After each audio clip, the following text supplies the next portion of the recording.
Don't say any F's and stuff.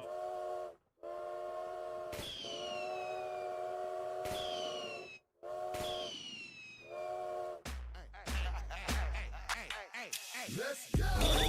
Blazing the steel. Bring the heat. Mix it non-stop. With the hottest DJ. I'm your host, Joshua Diaz. Non-stop.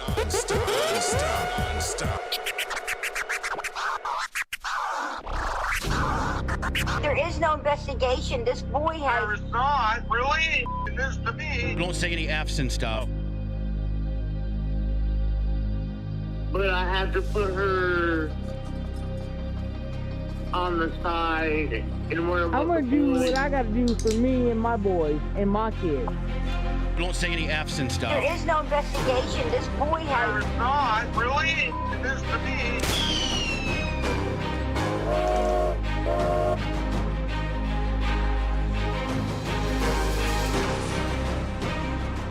Right, idiot. I've done my best. It's hard, you know, it's real tough.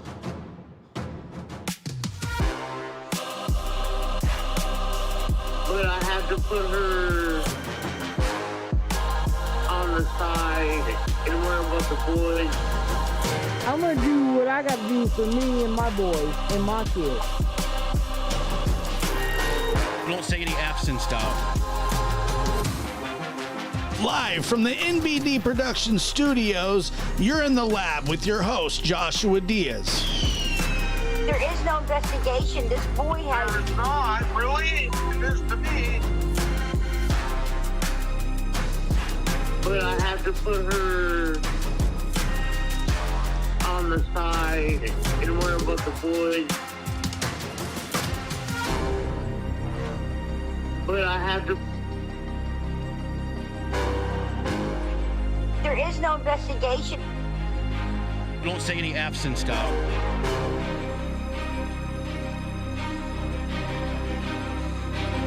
But I had to put her... But I had to put her on the side and worry about the boys. What's up? How's it going? How's everybody doing today? Tonight, actually. It even is past midnight where you are, which means brand new day. Anyway, how's everybody doing? Welcome to the lab. Thank you so much for being here. I appreciate it. Something that we haven't done in a long time, and something that I always think that's important that we do is a roll call, because it looks like, we have new people that join us, and a lot of you, I know where you're from, but I always like to know where everybody is from. And so let's go ahead and just do a roll call. And we'll call it out. Let's go. Roll call. Roll call. Roll call. Choo choo. Fort Worth, Texas. Man, a lot of Texas in the house. Texas always represents. Love Texas. Memphis, Tennessee. Look at that. Mason City, Iowa.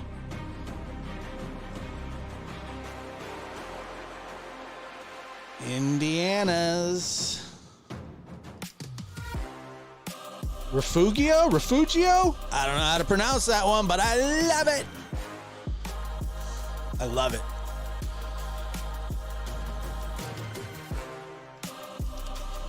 Ann Arbor. That's dope. Brent's an alien. Anyone else in Florida? Probably. It's a big state. Mobile, Alabama in the house. Arizona? Right on. Awesome.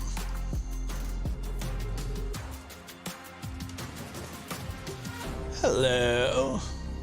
It's good to see you guys.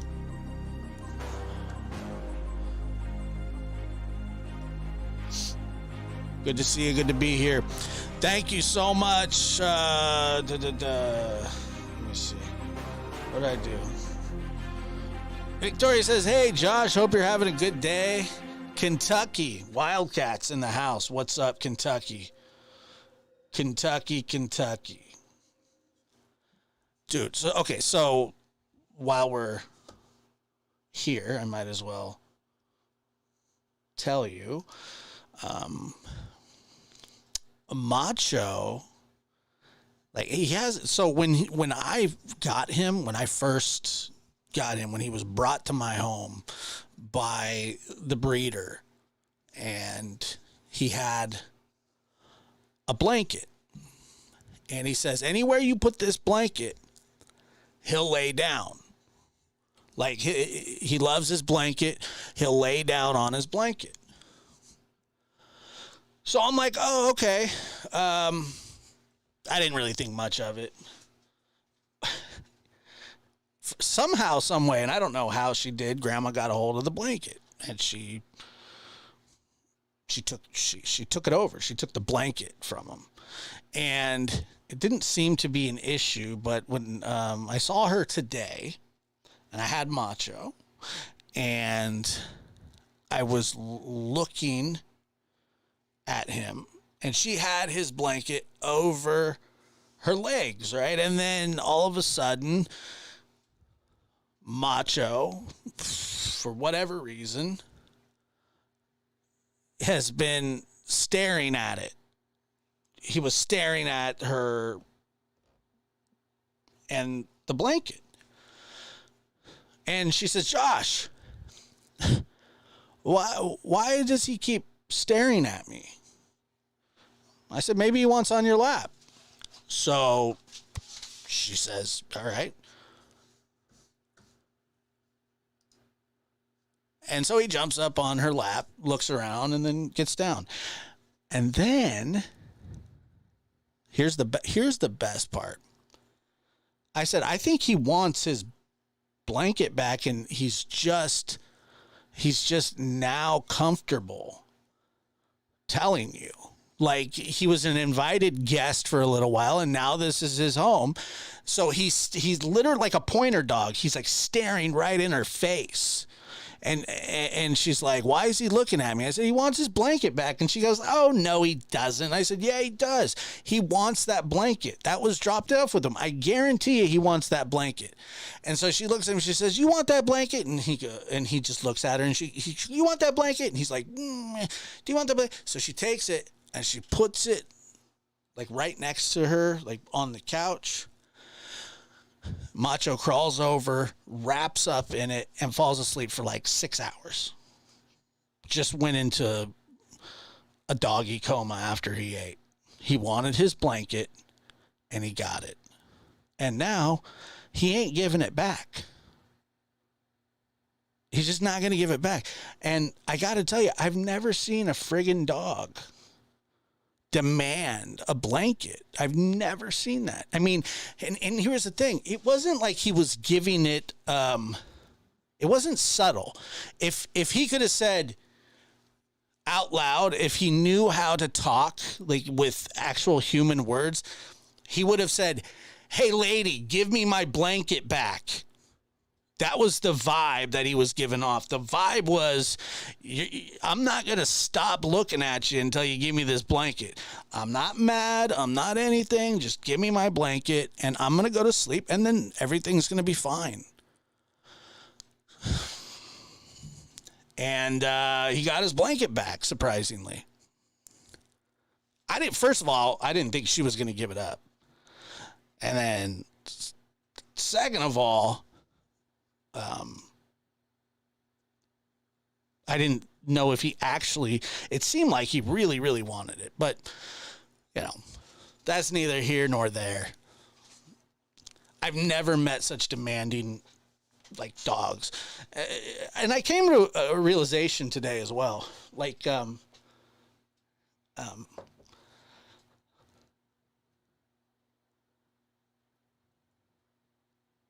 that dogs, everybody like says, oh, you live like a dog. Can you imagine living like a dog for real? Somebody feeds you, takes you on a walk. You don't have to go to the bathroom inside. You can. You'll get yelled at, but not publicly shamed. And, you know, you don't have to worry about, like, what's for dinner because you get the same thing every day. And you don't have to, like, you know, worry about, like, bills or anything. You know, it's not even it's cool. Like, I would really love to live like a dog, minus the fleas and mange. But, like, if I had to deal with that, I would too. Don't have to study math. Seriously, like where I'm from, if you take a dump outside, like it's frowned upon by most. And so if you're a human, if you're a dog, you're expected to. No restrictions. You know, it's like you don't even have to look over your shoulder if you don't want to. But you can. You can pretend that nobody's watching and do it, or you can make eye contact with the person that's waiting to take you back inside, and then you're going, well, why are you staring at me? I'm going to stare at you. Uh-huh.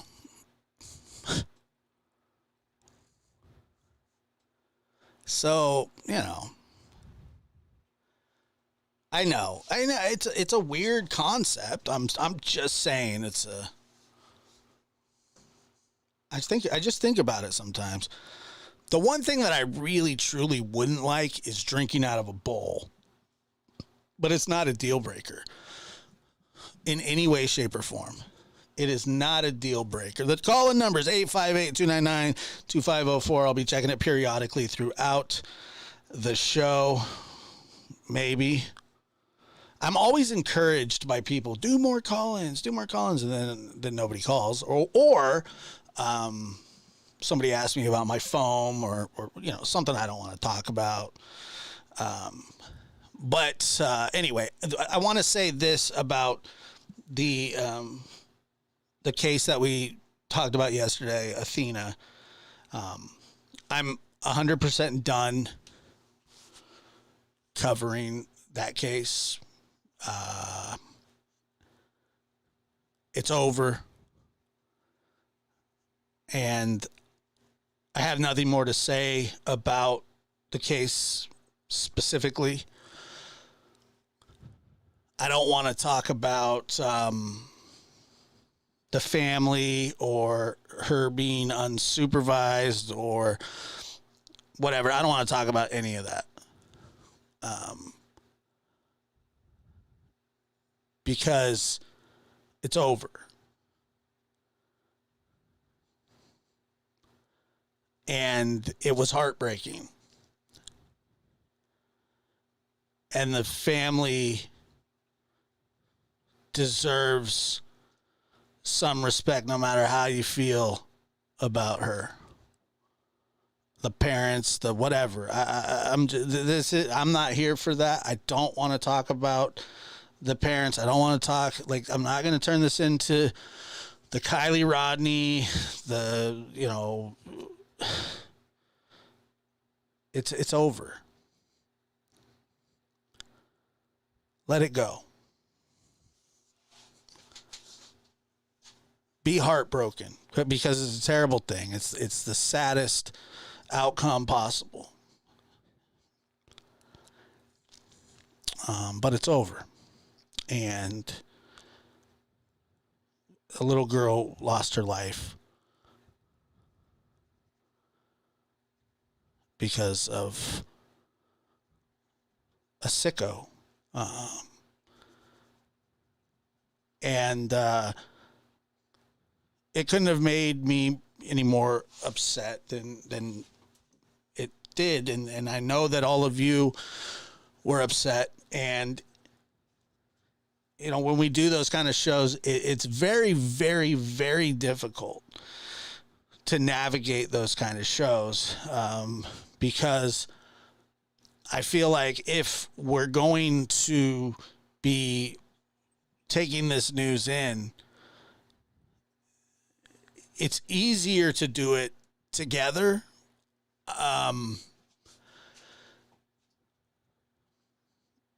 But I knew that we were walking down a road last night that it wasn't going to end well.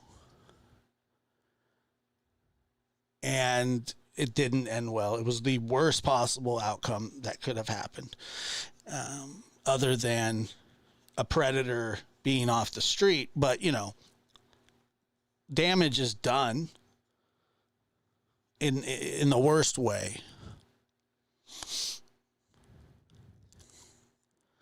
So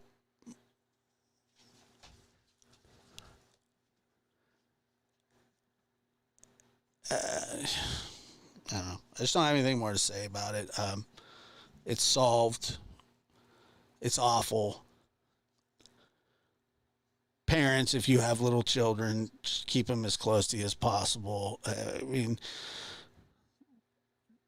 what happened to that little girl was right out of a nightmare horror movie.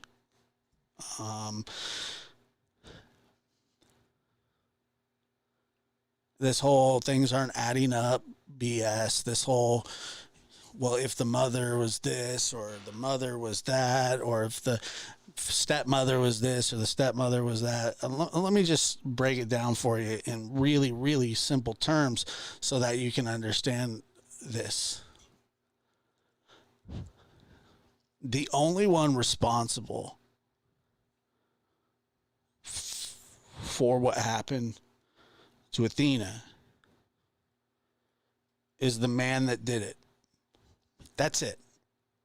All the circumstances that led up to him being able to have access to her, none of that matters anymore.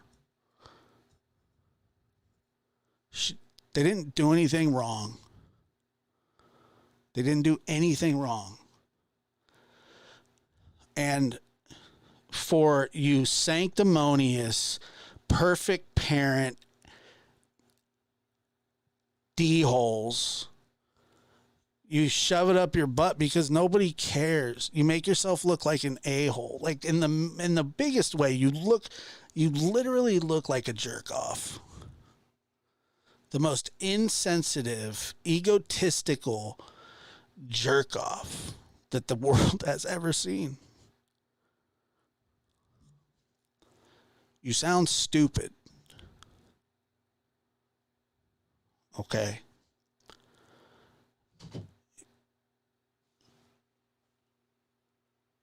I have no idea. What? Hold on. I think Peyton did something that he wasn't supposed to.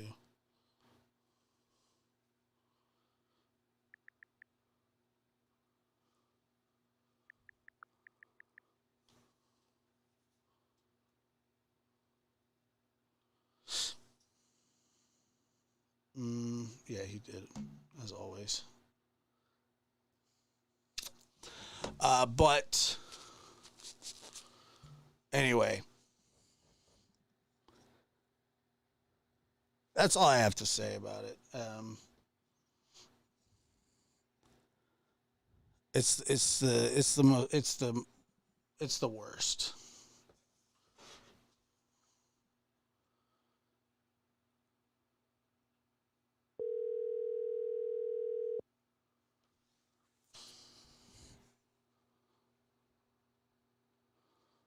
Hello?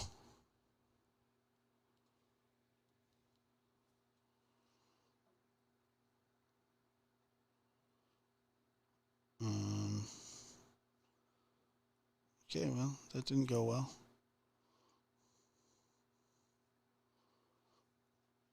Give me a second here.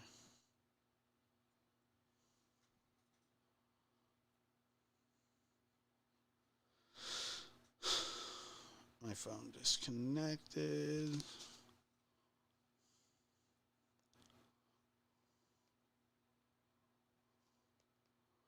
Somebody knocked something over in the next room. And it disconnected the call. So that's cool. Thank you for calling Collins Studio. Enter your 6-digit PIN number. I already did.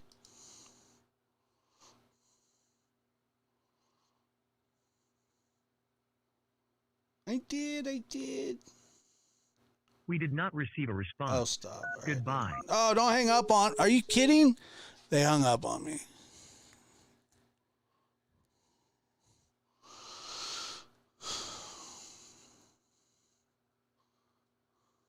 Thank you.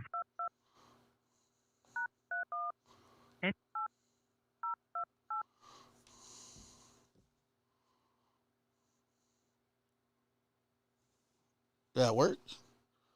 Did that work? I love that we're doing this on the air, by the way, Peyton. That was an invalid PIN for the lab. Please re-enter your 6-digit PIN. If you think you have reached the wrong show. No, nobody reached the wrong show. Welcome, host. Thanks. You are now in the host room and can I manage love your it. callers Thank you from the so Collins much. Studio web interface. Go check it. Go check on it, bro. Now you know how we feel. Yeah. Sorry about that. Caller, go ahead. You're on the air. Okay, I'm on the air. Yeah, you're on the air. Are you still working your phone over there, or do I need to wait? No, we got it. I think. We'll find out together. How's that? All right. Well, this is Suzanne. How are you? I'm doing fine. I'm glad to see you're doing better. Thank you. Yeah, I feel better. Yeah. And I agree with you. You know, when I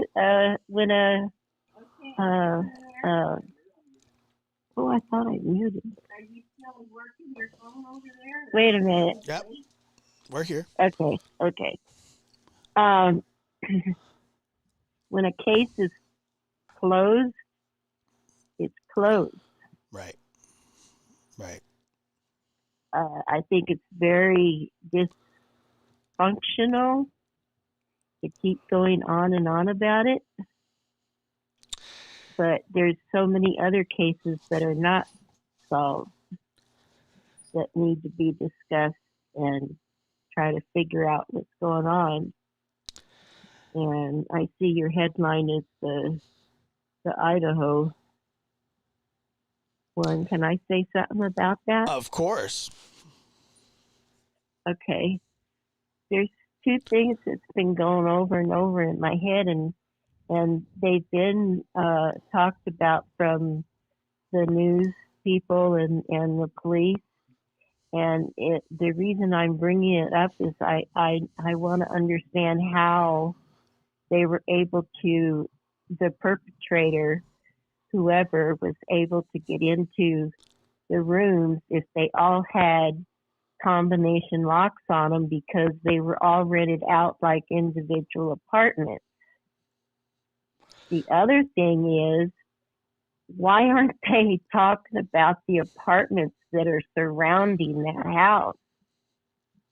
A person with binoculars could have stalked right from their room. They wouldn't even have had to hide in the bushes. So does that make sense? Yeah, so it does. This case is complicated. I think that the public has these really grandiose ideas of how crime scene investigation works. I think that we all think that we're experts in fields that we're not, because we've watched movies or watched Forensic Files or, whatever. And while the parents of the victims are coming out and criticizing the police, saying that more could be done. I don't know how they would know that. I know that they are frustrated and upset and hurt, and it's just the most awful thing that a parent could be going through, especially with no answers at this point. And the back and forth of guilty or not guilty, but targeted, not targeted. Look, they don't. First of all, they're not going to tell us what's going on because they can't. Because there's psychotic people out there that want to interfere. And I think now that police stations and detectives and even the FBI in the last couple of years are starting to get hip to social media and this notion of people inserting themselves in these cases. We don't know if the doors were unlocked. Well, I mean, I'm assuming that they were. We don't know who was targeted, who wasn't targeted, if somebody was targeted. We don't know anything because every time a piece of information comes out, it gets refuted. Okay. And then you start hearing all these rumors of stalkers, and you remember the truck, the guy, the hoodie guy. You remember the hoodie guy at the taco truck? Oh no! He was the very first one. Like, people's lives are getting ruined every day by reporting that is inaccurate, and it's frustrating. But your question, I would think that the reason that they're not talking about the surrounding areas is because they can't tell us anything. Like, they just can't. Any major detail that they get in this case, until they really truly do need the public's help, which they're asking for through tips and emails and things like that. But, the one thing that I've always found was that it was odd that, there's no sketch, there's no person of interest, there's no suspect. I think all those things are true. I think that I don't think those things are true. I do think that there's a person of interest or people of interest. I do think that they have some sort of idea. I don't think that the cops have messed this up yet. Nor do I think that they're going to. I read today that there was I can't remember if it was 1,000 or 4,000 crime scene photos taken. Yeah. It's a terrible crime with two crime scenes. Then you got to process basically what is sort of a fraternity house. Who knows how many DNA profiles they have to go through? Who knows? But this whole notion of targeted, not targeted. Now, what is it they're saying now? They're not sure if it's a targeted attack. Well, they're saying that the police are saying that it's targeted, but they don't know if it's the house or the individual. I don't even know what that means. Like, I don't either. I mean, what does that mean? The house? Well, I don't know. Why would it? Okay, so if we think about it this way, why would a house be targeted? Yeah, I mean, that doesn't even make sense. Maybe it was just they knew that they could get into the house. I don't know. But if that's the case, then why? Why just the two floors? Well, it could be and this is just my opinion. It could be someone that the house is full of women. I mean, that's the only thing I could think of. Probably. But, that's probably the best. Yeah, the question about the locks on the doors that's been out on the news stuff is, that all along they're talking about, nobody can hear anything. Nobody can hear anything. No, the people on the so if they had to kick into the doors, wouldn't somebody have heard that? And they keep saying the people on the first floor couldn't hear anything. Well, what about the neighbors? That is all congested right there. Right.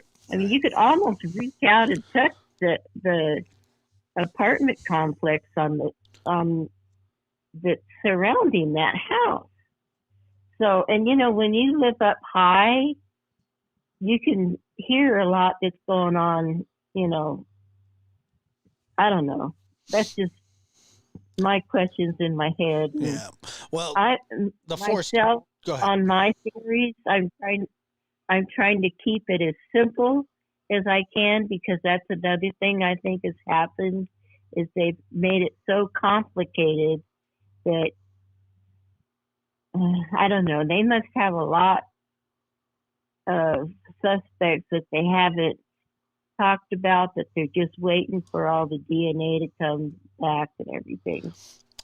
But yeah, those are my thoughts. You're right, and I appreciate your call, and thank you so much. We're gonna find. I believe that we will find those questions. I think this case still gets solved, and I think it's a complex investigation. I think it's just a really. It's very sad. It is very sad. It's awful. But thank you so much, Suzanne. Suzanne or Susie? It's Suzanne. Suzanne. I just have Susie on the thing there. That's my sister's name. Suzanne? Suzanne. Ah. I know. Is it Suzanne? No, it's Suzanne. Yeah. Not very many people I meet with the same name spell it the same way. You have the A? So that's kind of cool. Yeah. Sweet. Yeah. Yeah, you're right. Well, okay. Thank you so much, Suzanne with an A. Okay, you have a great evening. Yeah, you too. Take care. All right. Bye-bye. Great call. Great call. Great questions. Great questions, but go ahead, caller. You're on the air. Hello. Hello. Hello. Hello. I feel that was an inside job. I mean, not necessarily like the ones that lived in the house, but it had to be someone that really, really knew the house. And I believe that's what they mean by the house is targeted. But now they're saying that they're not sure if, so they're saying they're not sure if it's the house, or they're not sure if it was a specific person, right? I mean, that's the new, isn't that the new thing? Right. Right. Yeah. Yeah. So you believe that it's house related? Well, not. Yes, I do. What makes you think that? Just I out do. of curiosity. I mean, they knew the house. I mean, it had to be like someone who really, really knew the house. And I'm stumped on the house or the unalivings. This is single mama 4, by the way. Hi. The unalivings on different floors, and I realized they were all sleeping. But if he was in the process of killing or unaliving those two, You're allowed to say killing. The others do what? You're allowed to say killing. Oh, well, I mean, I watch because I don't want anything to happen, to your channel. It's just a dumb YouTube thing that people think makes a difference, and it doesn't make any difference. Well, okay. But, I mean, was it one set of killings on the one floor and the other on another? I mean, Yeah. how did he not disturb the whole house? Is what I mean, I'm totally stumped on that. Maybe possibly ran out of time. You know, maybe there was some rustling. I don't know. The problem is you can't say it's the house. Okay. To me, that's a stupid thing to say because not you, I'm saying authorities. What it doesn't matter. It's not the house that's targeted. It's the people that are in it. Okay, so maybe what they mean by that is the house was a prime target for somebody to do something like that. But the people that are in the house are they're the targets. Okay, not the house itself has basically nothing to do with it unless somebody's trying to get back at the landlord or but to kill 4 people brutally. Not every single one of those people has wronged whoever did this. I think that there's a lot of collateral damage, obviously. And where did the 6th roommate or 6th friend or whatever I'm hearing about, where did they suddenly come from? I just don't know. It just seems that there's a slow drip every single day of information coming out, and some of it matters, some of it doesn't. Right. Well, I mean, and as for the people on the first floor, maybe they locked their door. Maybe they just maybe he did go down there. Maybe he did. I say he because I do think it's a he. But okay, but maybe it went down there and jiggled the doorknobs and they were locked. They're like, okay, well, on to the next floor. I'm going to say he because I'm thinking if it was thrusting and knifing like they think, I don't believe a woman could have done that. I'm sorry. But have you ever seen a lady curler in the Olympics? Yeah, but okay. I'm saying there's some tough ladies out there, but I agree with you. And I also don't think, and this is this is just me thinking out loud, and me from being a part of the human race for however long, and dealing with people. I don't like the rage between a man's rage and a woman's rage are different. Right. To me, I feel like they're different. And this just has man written all over it, guy or angry incel or whatever. But yeah, I mean, look, you have your outliers. You have your. I just saw somebody in the chat put Jodi Arias and stuff like that. I get that. I get that, but it's got man written all over it, in my opinion. So if it turns out to be a lady, my apologies, I was wrong. But I feel like it's a man thing. It might even be a couple men. I think it's one. I think it's one. I don't think that there's a. I mean, it's possible. No, anything's possible. No. Well, I mean, you're right. Anything's possible. No, you can't have multiple victims like that and work on your own. I'm sorry. Yeah, you can. I can't believe that. Sure, you can. I mean, you can, but I no. People do it. I mean, if they're asleep, what we thought. What did we think Richard Allen was? That he might be, and now I have a funny feeling we're going to find out there's more to him. Which, by the way, I don't think Libby and Abby was targeted that day either. No, you think? Well, if I can say that. You just think the stars just aligned and it presented itself. You think he just picked like he was down there picking? I mean, that's possible too. I do. I do. And nobody thought that out before. But I'm an overthinker. Well, McDonough thinks and that. I don't think that they were, and the gun he used was a scare tactic. I don't think it was really, but that's my opinion. Right. So, yeah. Well, look, RA's got some serious problems. Yes, he does, because he put himself there. Not just that. Did somebody go in his house and cock a gun to cycle a unspent round through and then go set it between two of the girls that were deceased? No, I mean, he's in big trouble. But he is. He is. Let me see. He's in serious trouble. I don't know if this is just a one man person though in Idaho.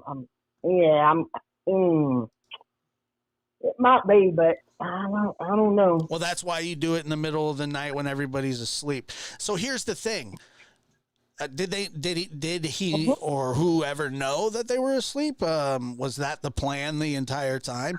This is to me, this screams personal attack. Yes, big time. I mean, when you have a what they call that, a rainbow top knife. Yeah. Then you even thought right down to the weapon you was going to use. Right, and the term that I think that they use they called it a fixed blade knife, which means it's not retractable. It's made for exactly that. Yeah. Personally, I'll just call it the Rambo knife because of the movie. Yeah. Well, no, that's what call it a Rambo knife. That's absolutely what they called it. And but yeah, no, I appreciate your call. Thank you so much. I always appreciate when you call, and I love hearing. You don't have to agree with me. I don't have to agree with you. We both could be wrong. Exactly. But we can agree to disagree and move on. We're allowed to discuss it and have opinions and value everybody's opinion, because nobody, if we all knew, then this investigation wouldn't be going on. And here's the thing: it could even be over, and people still aren't gonna buy whatever is being put out there. You got that right. But there's only so much we can do, I guess. I mean, that's exactly right. Well, thank you so much for calling. Evidence to be put. You're welcome. No. Say what you're saying. I'm not hanging up on you. Go ahead. Oh, I was going to say you could put evidence in front of some people and have evidence, and others would still refute it just to be on top and get their opinion and say they're right about it. You know what I mean? Right. Well, you're 100% correct on that. Some people, want to believe what they want to believe, and I guess I could be like that sometimes too, but that's not really my style. I tend to, I don't know. I tend to go with Occam's razor, which is the most logical. I'm not a big conspiracy guy. I used to be. I used to really enjoy conspiracies until. I'm just a big overthinker, and I put I overthink the parts until I, Right, for sure. No, you're right about that. But well, I appreciate the call. All right, have a good night. Thank you so much. Bye-bye. Have a good night. Bye. So this is from CNN, oh God, I don't know when it was. Recently. Authorities investigating the killings of 4 University of Idaho students who were found stabbed to death last month say they have received thousands of tips from the public. In a Saturday update, the Moscow Police Department said it had received more than 2,640 emails to a tip web address, more than 2,770 phone tips, and more than 1,000 submissions to an FBI link. investigators have collected more than 110 pieces of evidence. I think, what was it, 113, 114? I can't remember. But more than 110 pieces of evidence, of physical evidence, and roughly 4,000 crime scene photos. 4,000. That's a lot. That is a lot. But the case remains unsolved. Police have not located the murder weapon nor identified a suspect. Caller, go ahead. You're on the air. Hey, I'm nervous a little bit, but how you guys doing? Hey, the lab. Hey, Rat. Nervous? Hey, Josh. Victoria here. Hey, how you doing? Pretty good. Good. I was just sitting here watching the show, and I follow all these cases close, pretty much. What do you think? The Idaho case is definitely, the people are targeted. Mm-hmm. You know, I just get a feeling that it's like some kind of like crazy, like jealous rage killing. Maybe they wouldn't accept it in the group or wanted to be accepted, and and it was planned. That's what I feel. Yeah. Out of all of the things that I've watched, that's how I feel. Yeah, I think so. There's too. definitely a man done it, and it's rage because the stabbing, like, you know, the knife and all that. That's like a definite, like, obsession or rage. Pretty terrifying, yeah. Jealousy. Yeah, it's scary. It really is. The fact that somebody could have scary. that much it's scary. insanity in them. That much rage and want to. It was well thought out.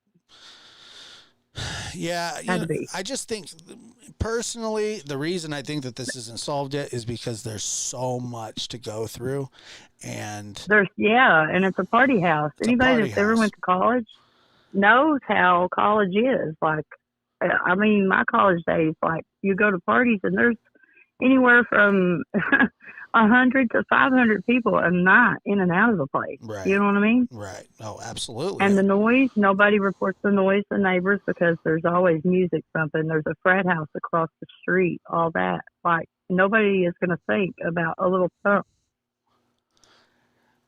Yeah. Well, also the time of night that it happened to, so somebody had to know that they were in bed asleep. Yeah. Possibly the people were already in the house. You know what I'm saying? Because and the dog thing really is, to me, is weird. Yeah.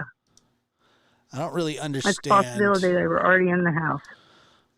Yeah, they could have most definitely been waiting, but yeah. And the scene could have been compromised. There's just a lot to process here. This is, this isn't how it works.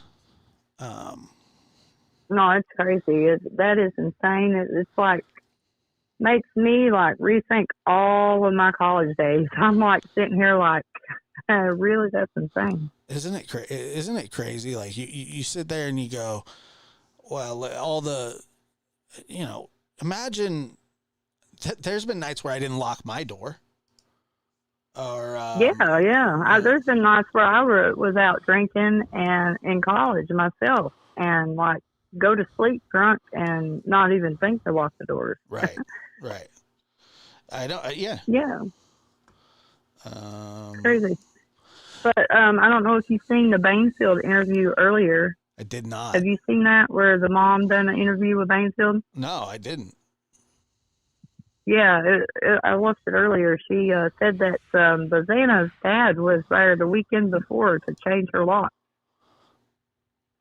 Is that right? On her door. Yeah. You can look it up. It's on Bainfield. I believe you. I'm just saying, did she give a reason why? No, she didn't give a reason why, but she just said that that Xana had called her dad. I believe it was Xana had called her dad, and her dad was there the week before the murders and to work on the lock. to change the lock. Wow. Yeah, Yeah, I mean, it's it doesn't. insane. Look, there's been rumors. So it sounds creepy, you know? It sounds like she was scared for a reason. Like, why would she have her door locks changed the week before?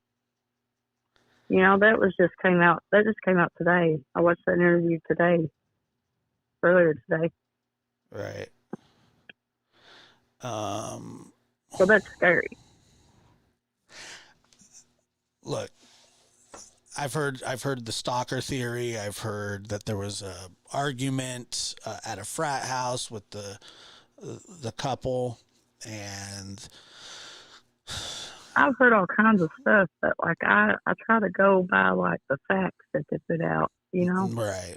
I mean, I just. But it's just hard to say. It's really, really hard to say. Yeah. Without. But like just the way they were killed gives me every vibe of like somebody that just those four, whoever it is, wanted to fit in or got rejected by those girls, maybe. You know what I'm saying? Mm-hmm. That's how I feel. It's definitely rage, male rage, 100%. One of the so when I think about these cases, I always go, okay, what is the most likely scenario? Okay. And then I kind of go back from that. And the most likely scenario to me, and it's just to me, not to the world. I'm just saying in my mind, what's the most likely scenario? The most likely scenario to me is that, some stalker incel, rejected by these girls. Yeah. Okay. Or a girl, specific girl. You always go ex-boyfriend, whatever. But this, honestly, there could have been a creep out there walking around, checking doors. I mean, it just could have happened. Yeah, it could have happened. I mean, that is possible, right? Crazy today. 100%. And so. But then. Go ahead. I don't know. What's crazy? So there's so many different ways that this happened. Okay. And Kayla, thank you so much for the $9.99 super chat. She says, I'm missing Knox for this. What is Knox? Great show. Love the Collins. Thank you.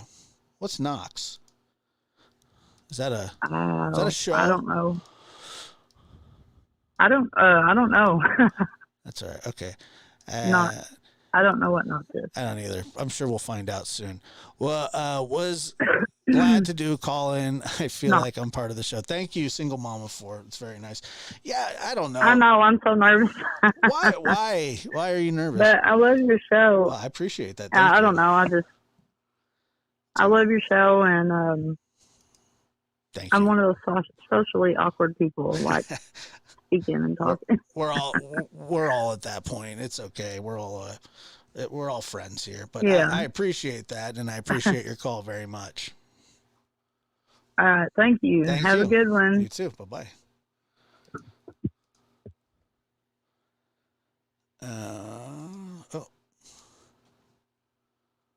And one of my favorites. Hello. Hey, how are you? I'm good. How about you? Nita in the house. Yes. Hey, this is my opinion. This is what I think. I think when the police are talking about the house being targeted, they're referring to not just one person, that everyone in the house was targeted. That's my opinion. Right. Not, they're in the house. Right. But that doesn't make any sense to me. And I think that the reason why the dog didn't make a big fuss is they knew the person. They were used to the person and didn't think anything of them coming in. Right. Right.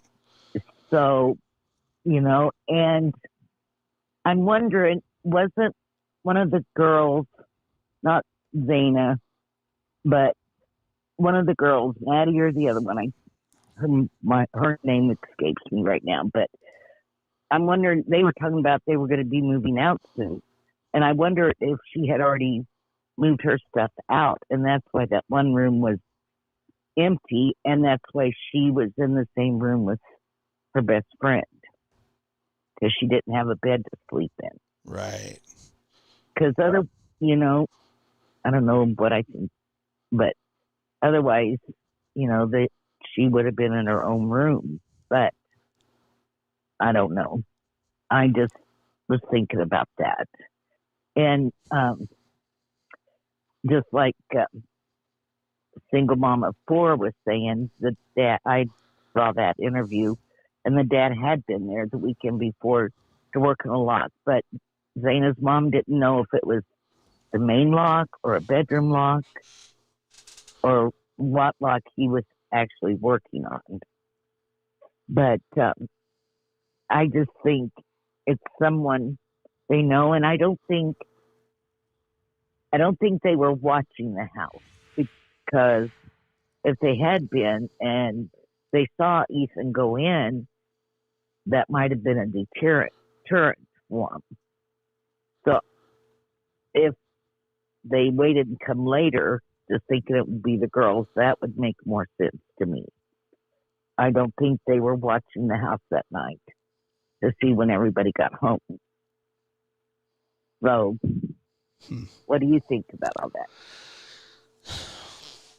I think whoever did it knew them, or knew at least one of them, probably all of them. And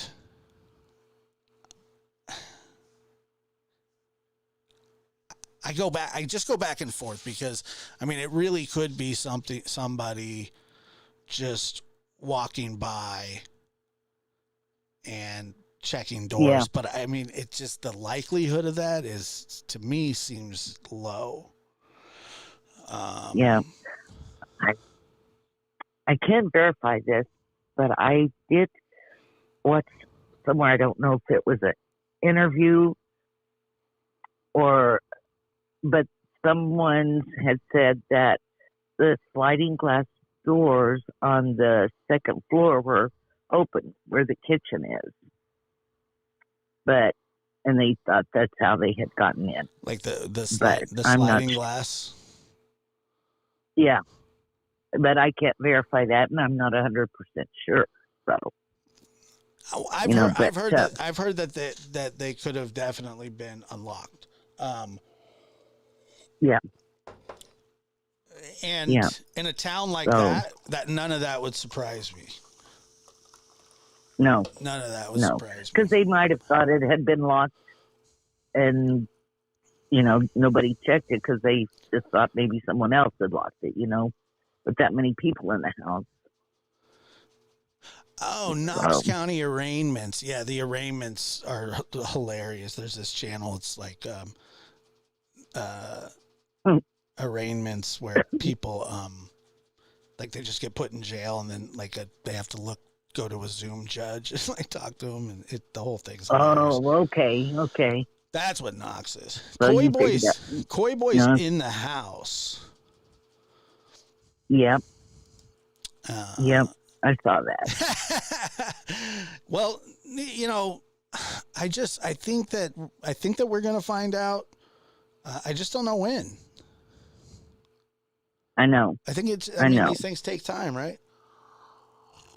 Yes, they do, and it takes everybody being patient. But with that, like you say, with so many people going in and out of that house, DNA is going to be hard, very hard, for them to sift through, and there's so many. And even with the blood, if the killer did cut himself, and it's intermingled with everybody else's, they've got to figure out how to, in the lab, to separate all that. Right. To see whose is who, or if they even can. I don't know. But they can. It just takes time. Yeah. And a lot of people are saying, they ruled these people out too fast. They ruled these people out too fast. I mean, if somebody gives you a solid alibi, That's what you do. Yeah. That's what you do. Yeah. I mean, that's exactly. It's just, Yeah. it's ridiculous. But yeah, like I said, everybody feels like we're experts, including me. Sometimes I go, "Oh, why didn't they do this? Why didn't they do that?" And then I go, maybe they can't. Maybe they. Yeah. Maybe it they makes don't sense know. once they find out. Yep. Mm-hmm. Yep. Mm-hmm. Exactly. So, and there's something else I heard, but I can't verify it. Okay. So I don't know if I should say it. You can say it. Well, but it explains something to me about someone calling or talking to the police on a roommate's phone. Is supposedly someone had emailed another creator. So you can take this with a grain of salt. But when the two girls came upstairs, they had seen Ethan. And they went running out of the house. And they were hysterical. Mm-hmm. And one of the girls had tried to call 911.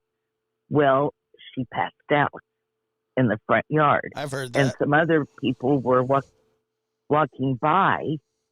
And so he didn't know what had happened on the inside because the other girl was so hysterical.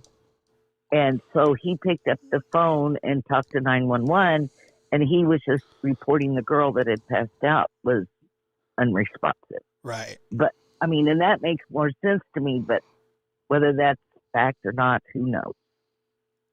I've heard that as well. I think what you were saying, what you're talking about, and Don Burke, thank you so much for the $4.99 super sticker. I think what you were talking about was the Reddit. The Reddit thread, and a lot of the times those things are accurate, but a lot of it's just really hard to. It's just really hard to. But it sounds like it's possible. You can't verify the source. Yeah, but that made sense to me why they called it in as someone being unresponsive. It was about the girl that had passed out. That had ran outside, that had ran outside and fainted because of... Yeah. Right. Of what they had seen, yeah. Yeah, so somebody fainted, and what, they picked up their phone? Yeah. Yeah, I mean, that would... That would explain a lot. Yeah. But those are they're just, like I said, they're not going to give up anything. What's going to happen is we're going to turn on the TV and they're going to say that there's either going to be a manhunt for the killer, or they're going to bring him into custody quietly. Yeah.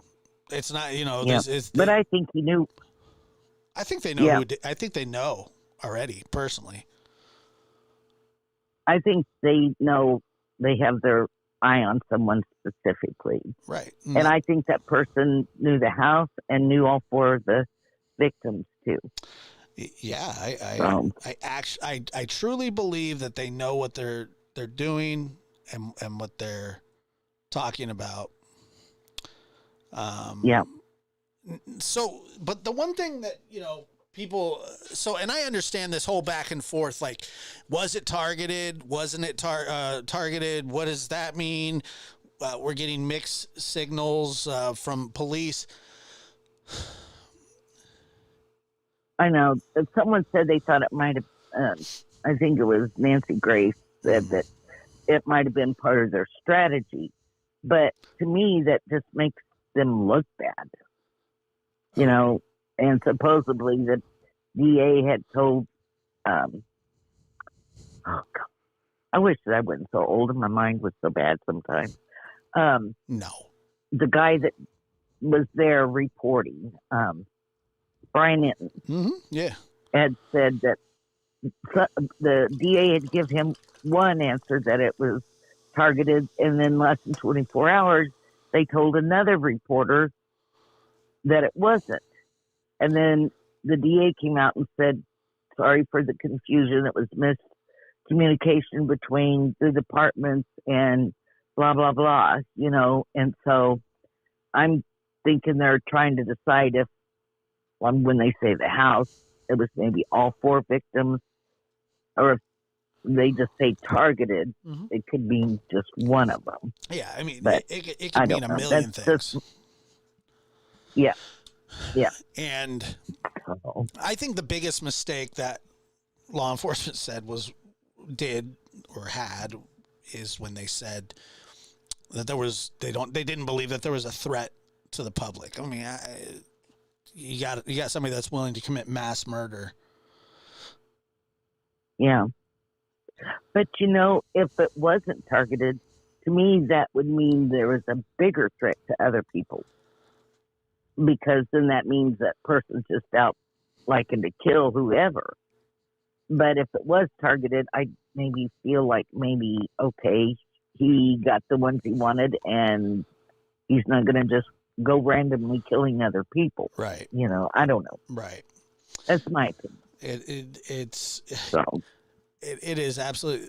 Somebody asks what I got in my cup, Sonny. Well, first and foremost, I have this terrific lab cup that you can get off of my merch store. But what's in the cup is water, like any other normal human. I don't drink and stream. I actually don't drink at all. I hate the taste of alcohol. It's not that I don't like the sensation. It's not that I don't like to feel tipsy. I haven't drank alcohol in I don't know how long. And it's not for some sanctimonious reason. It's not for it's just you don't like it. I heard fizz in my surround sound. Well, okay, well, it's flavored. It's Coy boy, shut up. He's being a pain in the ass. I unblocked him, and I'm regretting my decision at the moment. Yeah, he acts a little fishy. Yeah, he does act a little fishy. He's a ball buster, but he's funny. No, I actually like him. I rage blocked him one day. Do you remember that? Yes, I do. Oh, you remember the whole Coy? And remember when I threatened, or I didn't threaten, I actually just wished one of his fish possibly. One of his fish died. Well, I said if. All I said was if that happens. But I don't know if it did. I don't think he would tell me. No. He probably wouldn't have tried to come back in the chat if they had. I was just messing with him. He's funny. Yeah, I threatened that fish. You're right. I threatened that fish. I just don't like the taste of alcohol. That's all it is. It has nothing to do with anything. Alcohol just sucks. Yeah. And I've tried to drink some of those fancy mixed drinks, and they're so sweet.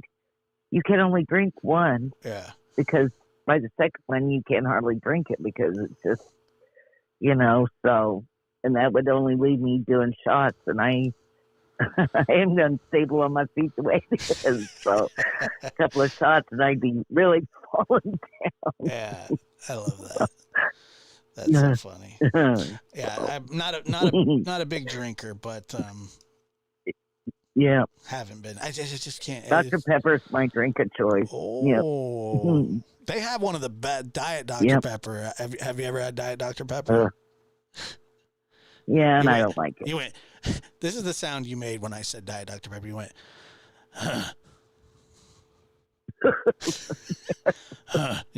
So I'm going to take it. Okay, well, I can see that. Yeah. It's just gross. Beer's gross. I don't know. I just don't like but Dr. Pepper is good. Nita, thank you so much for calling. I appreciate it.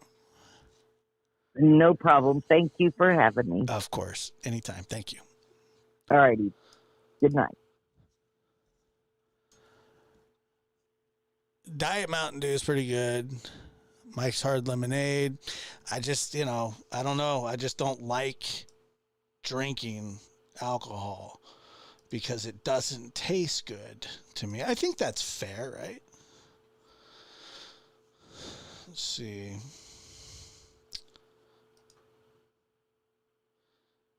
I'm looking here. I love beer. A lot of people do. I've never had a Dr. Pepper Zero. But yeah, I drink like sparkling water. I drink fancy water. Fiji, Smart Water, Essentia, or Essenta. I think that's what it is. Poland Springs in a pinch.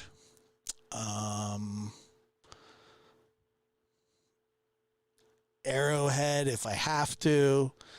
Tap water, never. Toilet water, never.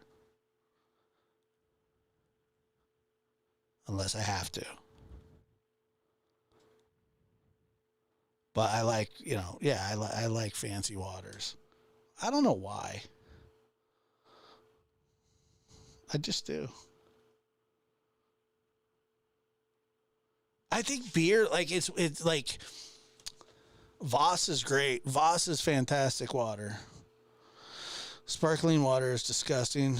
LaCroix, yeah, LaCroix is good. I like it all. I like that's the thing. I like too many other drinks to like drink beer. A beer sucks. Are you a diva? What do you think? You want me to tell you that I'm not a diva? You want me to just lie? No, I'm not a diva.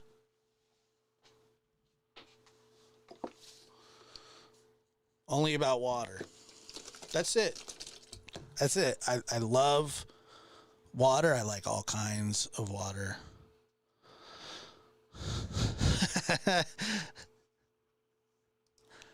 LaCroix tastes like the ghost of a fruit. Yeah, I've had Mr. Pibb. Mr. Pibb's good. Beer is nauseating. A martini. I drink rainwater. I've drank rainwater before.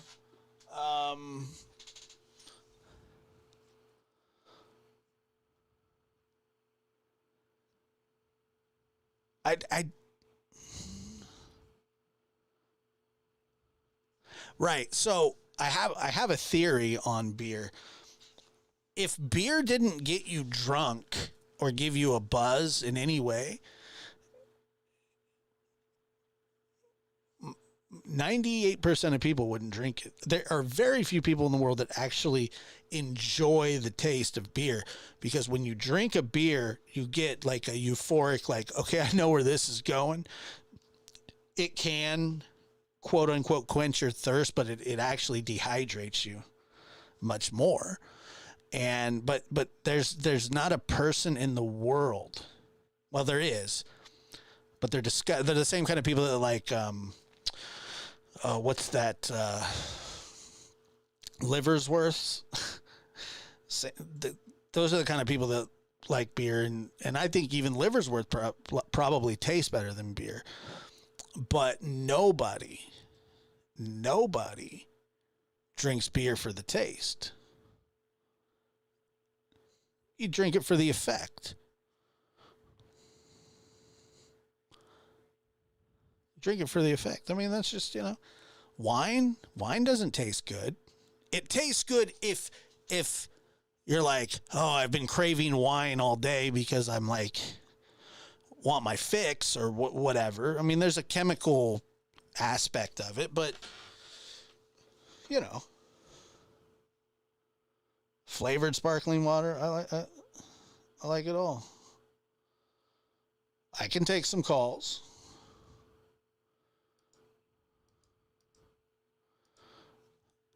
Casey girl, I don't know what to tell you. I'm sorry. I pretty much drink water only. No, like you go, oh yeah, that tastes pretty good for wine.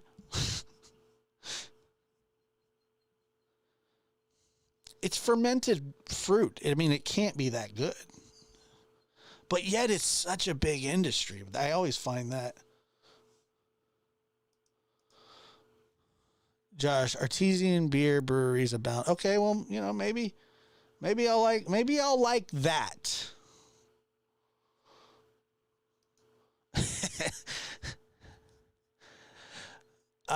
Victoria, no, I don't. I don't think Ron Logan had anything to do with Delphi.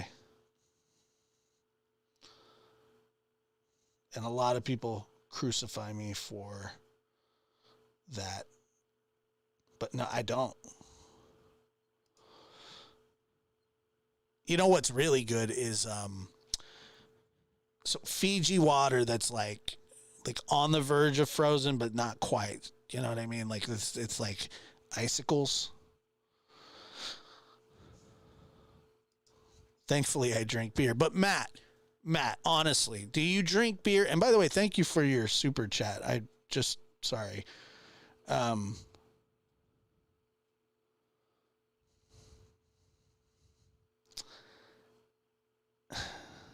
Okay, well, I think he did alone too. But Matt, you drink beer because of the effect it has. You don't drink beer because you're like thirsty. Like if beer never got you drunk again, so say you had the choice between, say you have a choice between beer and water for the rest of your life, but the beer doesn't get you drunk. What do you choose? Water. Mountain Dew Zero's better, I think.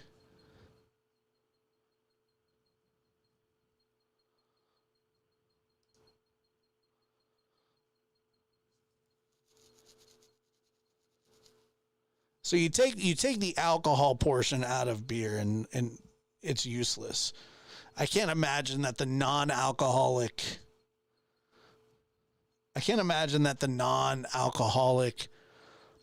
portion of the market is like overly abundant. No, thank you. I like ginger ale. Edibles for the win. Good night's sleep. Oh, no. I like iced coffee, too. There we go. That's my love language. Iced coffee. Iced coffee. Go ahead. You're on the air. Hi. Hello. I just wanted to say, first off, people do drink beer, I think, because of the taste, because it's only like 4% alcohol and it tastes like feet. Uh-huh. Yeah, it so does. Like, I think there's people that drink it because they enjoy the taste of it. Right. On the other hand, wine, you can find very good wine. I can't. You've never had, how many times have you tasted wine? I don't know, 7 probably. And I gave up on the 7th time. No, they have had beer. I don't like beer either. But do you really think people? Okay, so I guess mainly my thing is, if people drink beer to get drunk, why wouldn't they just drink straight liquor? Like, beer tastes like shit and it has like the smallest amount of alcohol in it. I think there's a special group of people that actually enjoy. Well, you drink enough beer, you get drunk. It's a process, but like. Yeah, after you drink a lot of it. Oh, look, somebody who drinks beer every day, they drink 6 beers and it's just normal for them. It's just like a habit, I think most people drink hard liquor when they want to get absolutely trashed, or drink a mixed cocktail or something like that when they want to get a little more drunk. And then, but you said people drink beer mainly for the effect. Yeah, absolutely. For the taste. Yeah. But why not just drink a few mixed drinks instead of? I'm sure some people do that too. Beer. Some people, hard alcohol doesn't go very well with some people. So they're like, okay, well, I'm not drinking hard liquor during the week. I'm only drinking beer. A lot of people do that because they think that, they can get up the next morning. Right. It doesn't give them like the terrible hangover or. No. I still just feel like drinking beer I don't know. To me, it's so like filling and not enjoyable to like. Have you ever seen a homeless person drinking beer? No, they always have flasks of liquor. Yeah, like a plastic fifth. Yes. Yes. Yeah. Like Fireball or Skull vodka or. Fireball. That's a name I haven't heard in a long time.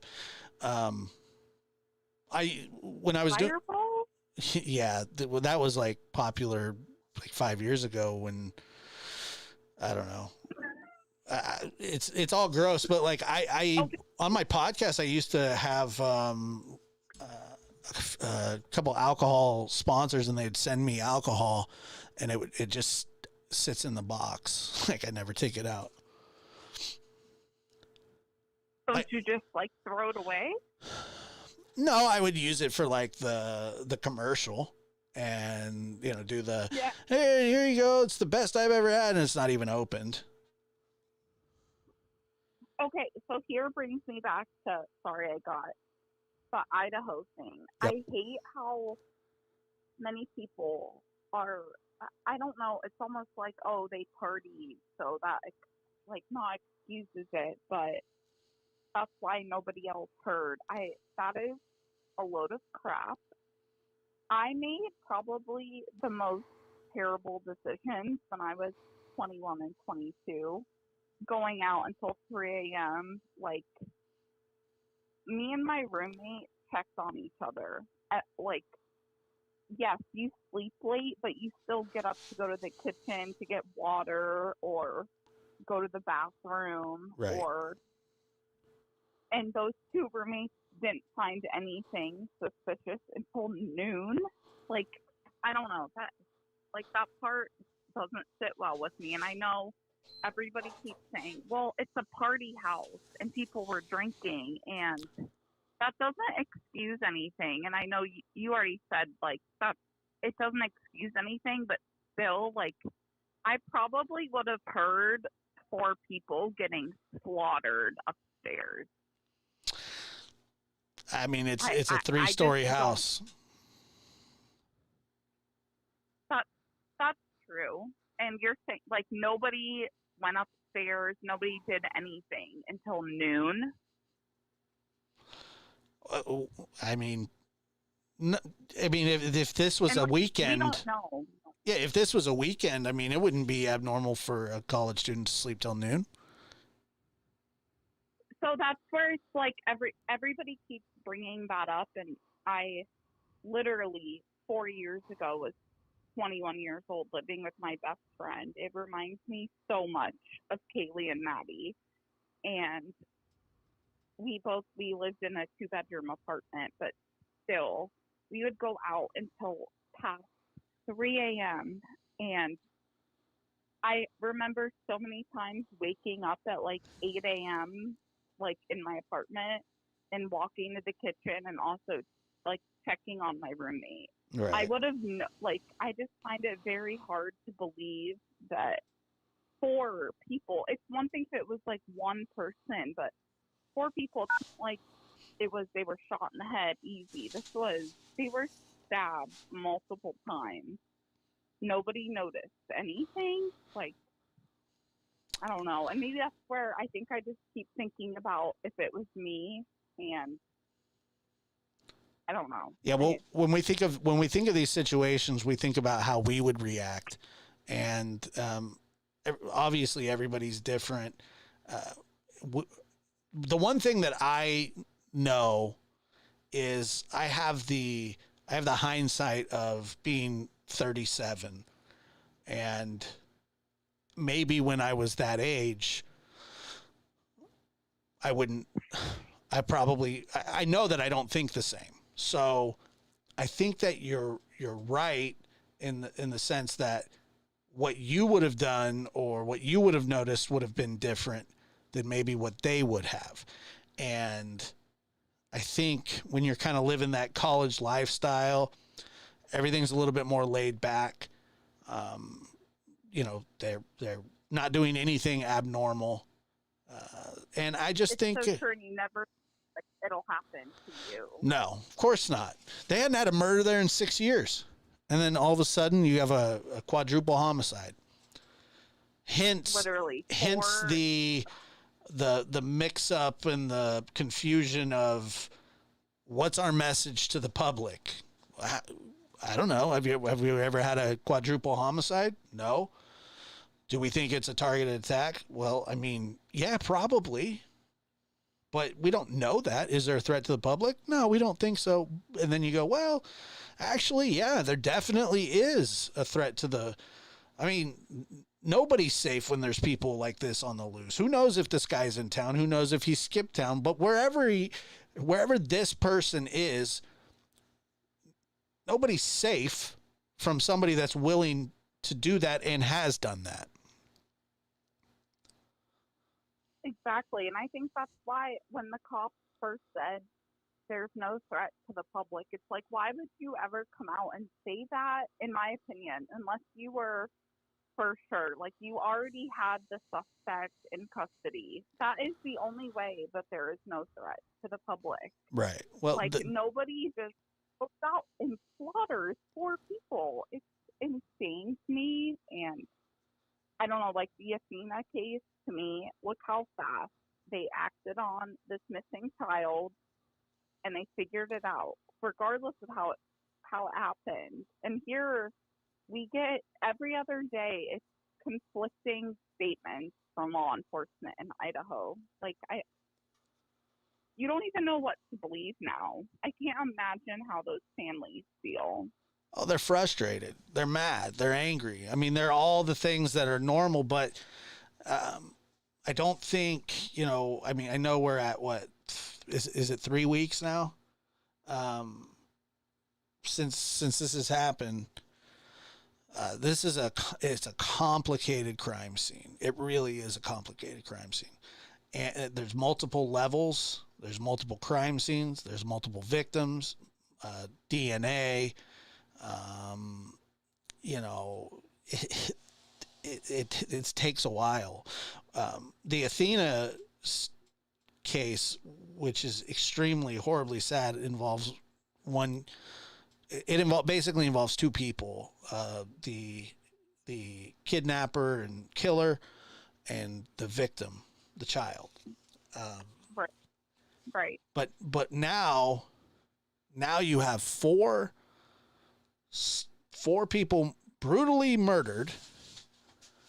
There's DNA everywhere. Nobody. There's DNA everywhere. And one of the most important things is, so they start eliminating people, right? One after the other. And they say, well, they're being eliminated too quick.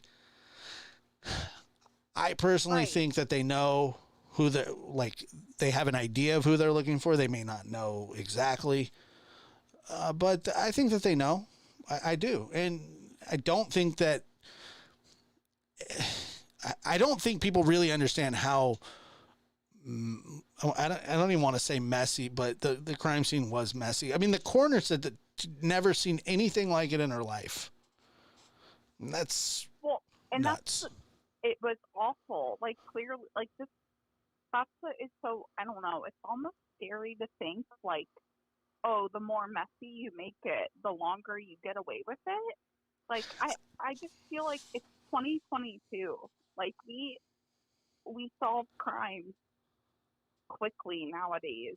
You know, we have 4 people slaughtered within an hour, apparently. And there's just nothing, really. These families have no clue who did it. I don't know. Well, and like you said, you're right. It is complicated. It is.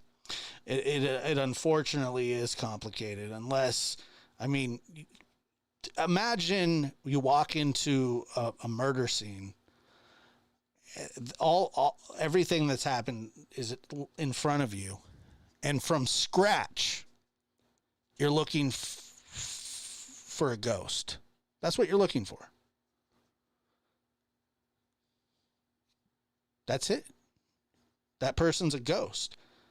Until you can piece together who else was in that house through DNA, through statements, through alibis, they have to go through everything. I mean, I think right here it says 2,600 email tips, over 2,700 phone tips, 1,000 emailed links, 4,000 crime scene photos, and 110 pieces of physical evidence. That's stuff that they collected because they thought that it is important. They took 4,000 photos. 4,000 photos. And that's so many. You know, that's how big this crime scene is. So I get what you're saying, and I understand the frustration with the parents, and obviously, you know, obviously they have every right to be upset, but, you know, if the police can solve this, they will. I don't believe that anybody's fumbled anything yet. I don't think that anybody's messed up this investigation yet. I get everybody's on edge, and that always happens when things like this occur. The longer it drags on, the more fearful and upset people get. I totally understand that, and it is. And I feel like that's one thing I kept thinking about today was if this case was not so public to everybody else, it probably wouldn't be like this. Yeah, I mean, probably, but it became an instant, overnight. You know, I mean, it's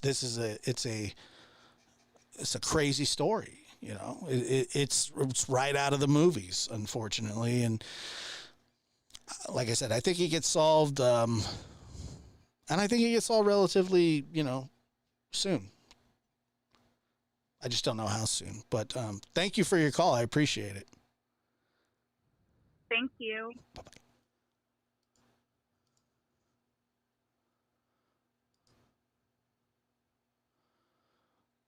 Caller, go ahead. You're on the air. Hi. Hello. Hi. I've been listening to you forever. Ever. Back from when you first started talking to Chris, and then when you said you thought you might quit. Yeah. Still possible. Quit. So I kind of feel like, that's an old friend. I go back and check on you and Chris all the time. Oh, I appreciate it. But I've never called him before, ever. Okay. All right.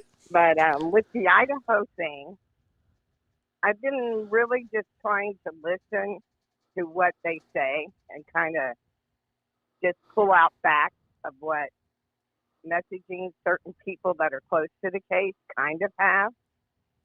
And I think in the beginning, the reason they said what they said is because they are a smaller town. So when they said you don't have to worry, I think we believe it's targeted. I really believe they believe that, and they believe it to this day. However, I think they also realized they kind of made a mistake by saying you don't have to worry because you could trigger other people. They might, who knows, get paranoid and think you may know who they were targeting. Because I really believe there is a target. And they do know who it is. And what they say is there's semantics in what was said. Meaning, we didn't say whether it was the actual house. Meaning, what they're trying to say is we didn't say if it was all four or a particular person. Because we're not saying period. Because we don't want you to know period if it was all four. I agree. And then the dad said something really important. The reason he said They were both in the same bed when they showed the close-up of the pictures. Now, that could be pictures he's already seen in private or pictures he said they're now starting to show of the inside.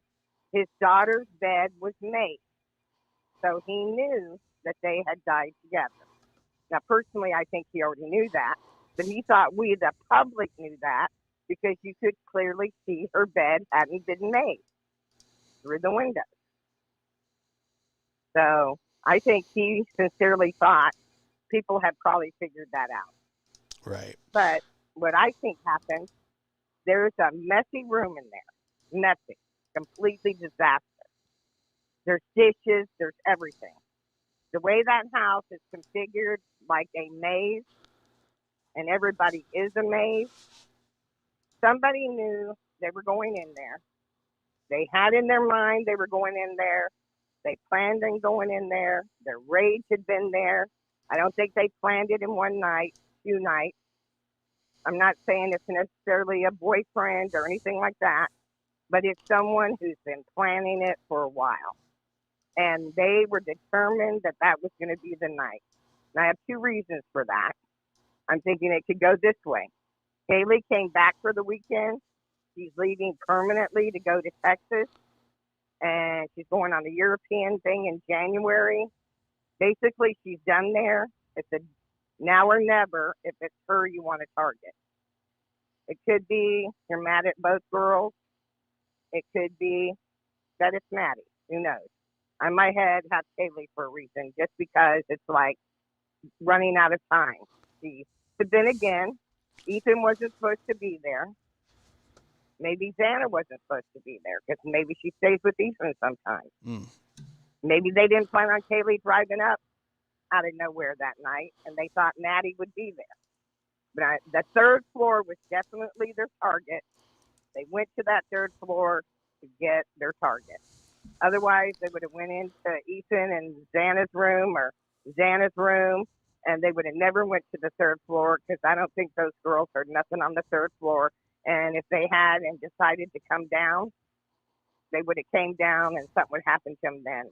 I think they did the 3rd floor. They came down, and I believe Xana or Ethan, one of them heard something and got up to check. And I do believe that Ethan was not found in that bedroom at all. And I do believe someone came up the stairs and saw him there. Because in those crime scene pictures, you can see there is blood dripping off the kitchen cabinet onto the floor. Oh, really? I didn't know that. But, yeah, there's a close-up picture. When you look through the dishes, they're showing the pictures coming close up. And one of the detectives who's in the UK right now said those pictures taken by the Daily Mail, they're showing them up there, not blurred out at all. And you can clearly see it's blood, like on the outside of the house. There's blood running down the kitchen cabinet that's next to the refrigerator. Right. Like someone grabbed the cabinet and blood is coming down. Right. Okay. But if someone doesn't know that house, you're going through a maze, and you're going to knock those dishes down everywhere. You're going to trip over all of that mess that's been left there by all this kids. Because if you don't know that house, look at that stuff sitting all over beer bottles, stuff sitting everywhere, and dark 3, 4 in the morning, and you're going to stub your toes, you're going to run into stuff, unless you're wearing some kind of special glasses. You're going to know something to navigate through that house. And you have been, I think they were watching. I think they were waiting for lights to go out. And another reason is if you're in the room with a guy and there's a man and a girl in a room and you're spending the night, you're locking your bedroom door. I would think so. You're not going to leave your bedroom locked. Now, the girls, you would think they would lock their door, but not necessarily. They're in their home. They felt comfortable there now for a few years. They're not going to feel like, oh, my door's closed. I'm on the 3rd floor. They probably haven't had that many people, even if they're partying over there hard, that have come up to their room and tried to come in, And they're together. Remember, they were on the phone that morning making what the sister calls drunk calls, okay, till 3 o'clock in the morning. In bed together, calling the same person, taking turns on their own phones, calling the same person. So that means they were together. They had one plate of food they brought home to share in the taxi cab. So, and they both kind of went to bed together. So you're saying if they could probably tell from the food she ate what time they died, because that food is going to just barely be digested because they just ate it from the food truck. Right. Yeah. That was kind of like the pineapple in the John Benet Ramsey case. You know, right. So, and the 3 o'clock in the morning, she was on the phone till 2:52. So I think it was closer to 3:30 or 4. Yeah, they've probably all been drinking. You do kind of pass out, and you're going to take those 2 girls out at first. You're going to get one. The other one's going to make a little noise. If you hit them in the throat or the larynx, of course, they're not going to be able to scream. So they're going to be some sort of commotion, or coming up and down those wood floors may make noise. So I think it might have alarmed them. Maybe Ethan and them, they got home around 2 o'clock. Not saying nothing dirty, but maybe they had a little bit. Maybe they decided to get up and go in the kitchen, get something to eat or do whatever, even though it looked like they'd been asleep. Maybe they're in a robe. Maybe they're, coming out. Maybe they do hear something. But I think the guy was not planning on Ethan and Dana. I think he was planning on them staying asleep. He thought he was going to do a quick thing and get out. I don't believe that all of them were targeted. I think if they were all targeted, you know what I'm saying, that would be a lot to try to come in and go to the 3rd floor, knock out 2 girls, knock out 2 on the 2nd, try to knock out 2 on the bottom. I think he got his target, and I think he was leaving, and I just think it went wrong, and he knew Ethan was in there, but he just thought he could pull it off and get in and get out. And maybe that's why the sexual assault or nothing else happened. But he was still angry enough that he was going to kill her like he originally planned. Because he didn't go in there with that knife. He did not tear up and knock anything over and make a bunch of noise, knock 6 people out. And I did hear that one of those roommates, that early on, one of those cops did say that they heard a little disturbance, but they locked their doors. And even though they retracted all that and that got lost, that was said the very first day or two, just like all the other stuff about the target, and all that. And even Kaylee's dad has admitted early on and stuck to it for the most part that there was a target. And I think he believes the target was his daughter. But if what you about kill the people? Both of them in the same bed. What about the people on the first If you floor? kill both of them, I don't think they were targeted at all. I think he came in that sliding door or window. Okay. And I think he wanted to go right in. He wanted to get to those girls. One of them was his target, maybe both, but one. Okay. And the other, they were both in the same bed. So you're really going to have mixture of blood. You're not really going to know which one of them was stabbed first. And you're really not going to probably be able to totally tell. And I mean, that obviously was the first stalker, but he still, even if he planned on assaulting her, okay, he wasn't going to be able to do that once he had both of them. But he's there, he's in the room, his adrenaline's up, he's made it to his target. He's just got to kill both of them now. May have been his original plan. Right. But originally he would have had to go into 2 separate bedrooms to get them. Correct. So I don't think he did that. I think he wanted to go get his target, get in and get out. And something tells me in a way that it was Kaylee, because she was moving on and the access to her was going to be limited after that. But that's just my opinion. No, of course. No, I appreciate it. So you don't think that they were all asleep? I think they just barely got to sleep. Let's face it. They're coming in at 2 o'clock. Okay? You got your girlfriend and guy friend going in a room. You're going to lay there and probably talk or chit-chat for a minute or whatever for at least 30 to 45 minutes. That puts you around 2:30, 2:45. So now you figure in 3:30, if we say everything happens by 3:30, let's just say, because they're saying 3 to 4. We know Kaylee and them were on the phone until 3 o'clock.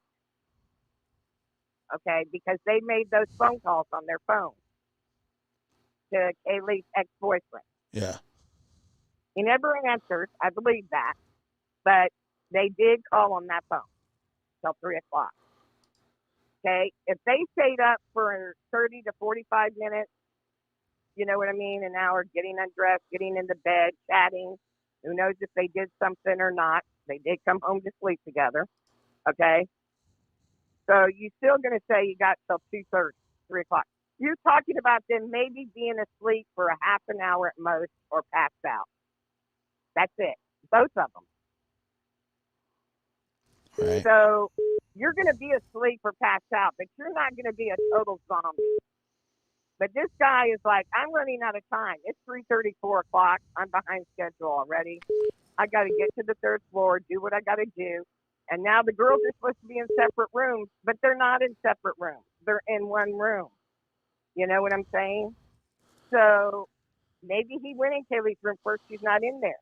Now he's got to go in there. He knows there's two in there. Should I run? Do I do it? He's already in that house. He's invested. He's doing it, whether it was one girl or both girls that were going to be the target.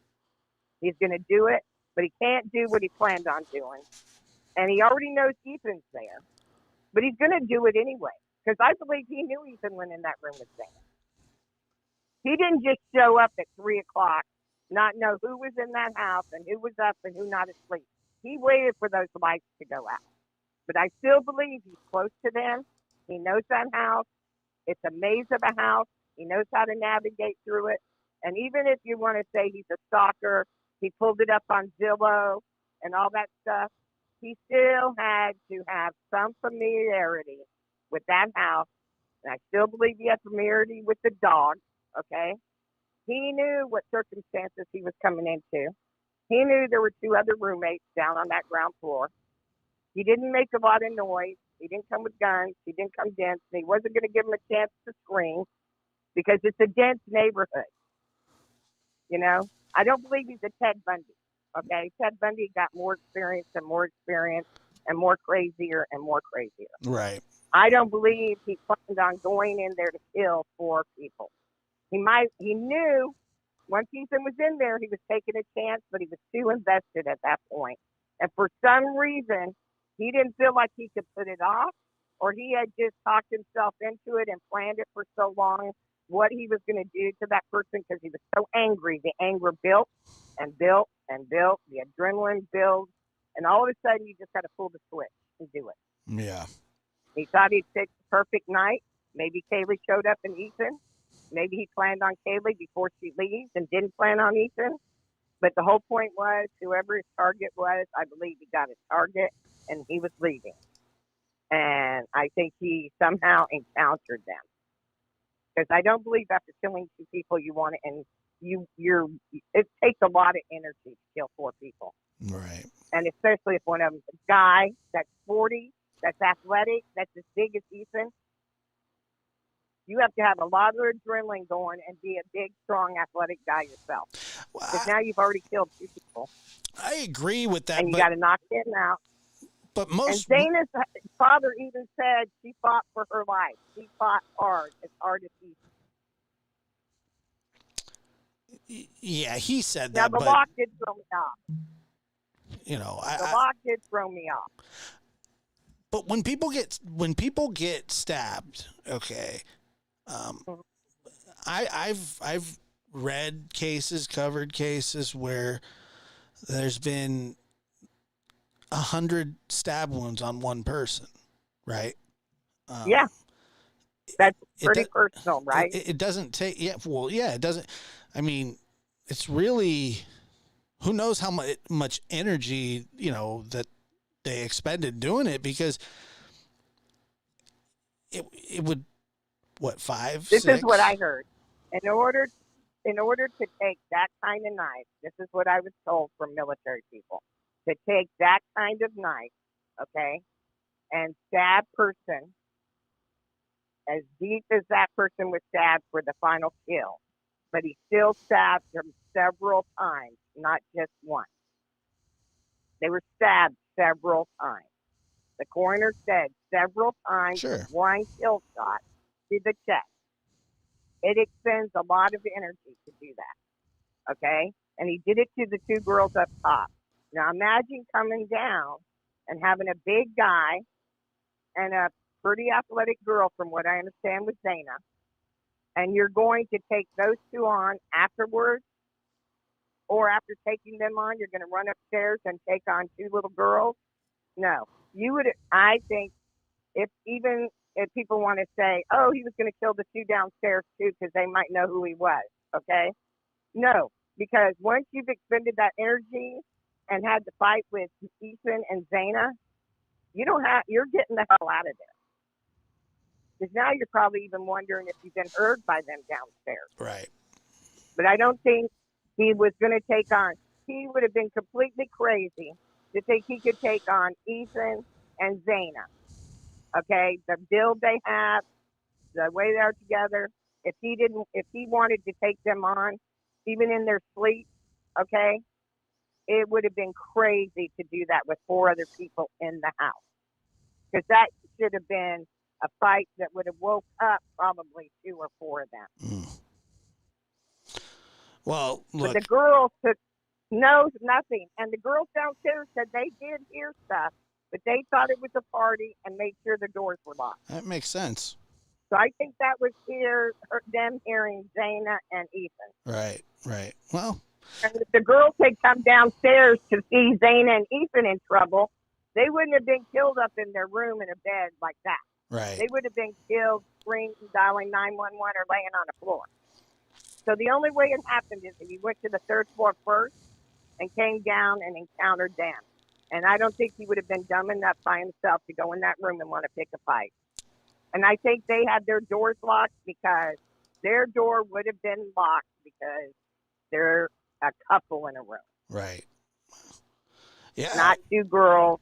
And your theory is good. And how do you go through all that and not knock all those dishes off? If you come through the kitchen door or even up the other door and go into Ethan's room, you're going to have to go through that table full of dishes and pots and pans sitting everywhere and the beer cups and not knock any of that crap over going in or out. That's crazy. Right. If you don't know that house, you're going to bump into crap because that house is like a maze trying to find all those rooms on that 2nd floor. That 2nd floor is messed up. It ain't like the 3rd floor. That 2nd floor, you got to go through all kinds of, in the sliding door, turn right, go down a hallway. So you go think back it was through the somebody kitchen, that knew go him? through another door, go in the living room. That's what I said. They have to know them in that house and know where those people are. Yeah, well. And how to get to those rooms. And then they also have the other room that the roommate who, whether they moved out or not moved out with furniture-wise, they're still on that lease. Okay? Now, somebody thinks it was Dana's friend that said she transferred to Boise and originally rented the room with her. That was the rumor in the very beginning, but that she had already moved to Boise because Dana's best friend was supposed to be there with her and went to Boise. Okay? But it's funny how they never mentioned it, and now they're just saying she wasn't, or they're saying she, because obviously it's probably 6 girls. They probably don't have 5 girls and a guy written in a room, written in an apartment. But they could. But they referred to it as if she wasn't home. But in the beginning, they said Zayna's best friend came out and talked and said, I was there going to school with Zayna. I feel really bad. She went to high school with Zayna and everything. Okay? Came there to go to college with her. And then had to transfer right after she registered and got there. She ended up transferring right at the beginning when they allowed that transfer, like the first 30 days or something. She transferred to Boise. Yeah, wow. She was the other person on the 2nd floor. Like how Maddie and Jim were on the 3rd floor because they came as best friends. Dana's best friend may have been the other room rented in the beginning. Well, that but house it is odd that there's a 6th room. That house is also... The houses are so condensed. They're so condensed. You'd have to be so stealth. You'd have to know so much about that area. And I've heard people talk about being in that area, not just Chris. The roads it's pitch dark out there. You're wandering around in the dark. The roads are slick and icy, even when there's not snow. A lot of those hills are steep. And a lot of those places you think you can run to, when you actually run up those hills, it's the backyard of other people's houses. You're running into dead ends, or you're running directly into people's houses in order to try to get out. Unless you take that exit that goes, like you said, from Taylor straight to their front door. Right. Okay? That's the best way in and out of there. And even the people that live around there say that. Because the roads are kind of slick. They kind of go around to nowhere. And even in the woods out back, if you run up that tall hill that looks like you can go somewhere, you're in another neighborhood in those people's backyards if you walk up that hill. Right. And if it's icy and slick, you're going up a pretty steep hill. So you know that area. You're not just running around. You have been in that area. You know that area. You know those people. You know how they live. You know their habits. And that's someone that is that angry with you and picks you, they're mad. I agree with you. And there ain't no serial killer going around long enough that long. Right. Even Ted Bundy didn't stay around that long. That's true. Well, look, your theories are pretty good. No, that's fine. I appreciate the call. I really do. Well, I'll be honest. When I listen to people about true crime, I love true crime. I almost became a lawyer, okay? And I had children, and then I almost went back, and I took paralegal stuff, but I didn't like it as much, okay? But I watched, like, you and McDonough. I've watched you for a long time. Thank you. I've watched your show. I try to take something from educated people and leave the garbage, the sensationalism, the total conspiracy. But I learn a lot more listening to you guys because you guys bring things in like pictures, close-ups, stuff I don't get to see. But also I listen to the parents talk. You listen to the police officers talk. And I believe they know who did it. And I believe they have a good suspect because I believe Ethan and Dana made contact with that person, but good. Yeah. But you got to eliminate all that other DNA. You have to have a reason for why it's there. Right, of course. There's so many kids that go in and out. Because if they have to go with the defense, and I know, that defense is going to say, well, whose DNA is that? How do you know it wasn't them? Where were they? You've got to eliminate as well as include them. And I'll tell you something else. They're not going to tell anybody. They haven't cleared anybody. They have said, we don't consider him a suspect at this time. You really listen to them, not at this time. They've never said they totally cleared someone. Even with the phone calls, we have said we don't think they have anything to do with this at this time. Okay? They're not really saying they're clear. They're clear for at this time. Because let me tell you something. Remember Scott Peterson and the roaches? Yeah. There was no way without Amber Fry you would have ever convinced them they did something to Lacey. When these parents start defending boyfriends and their close friends, they want you to find out. But if it's one of their close friends, that's never them.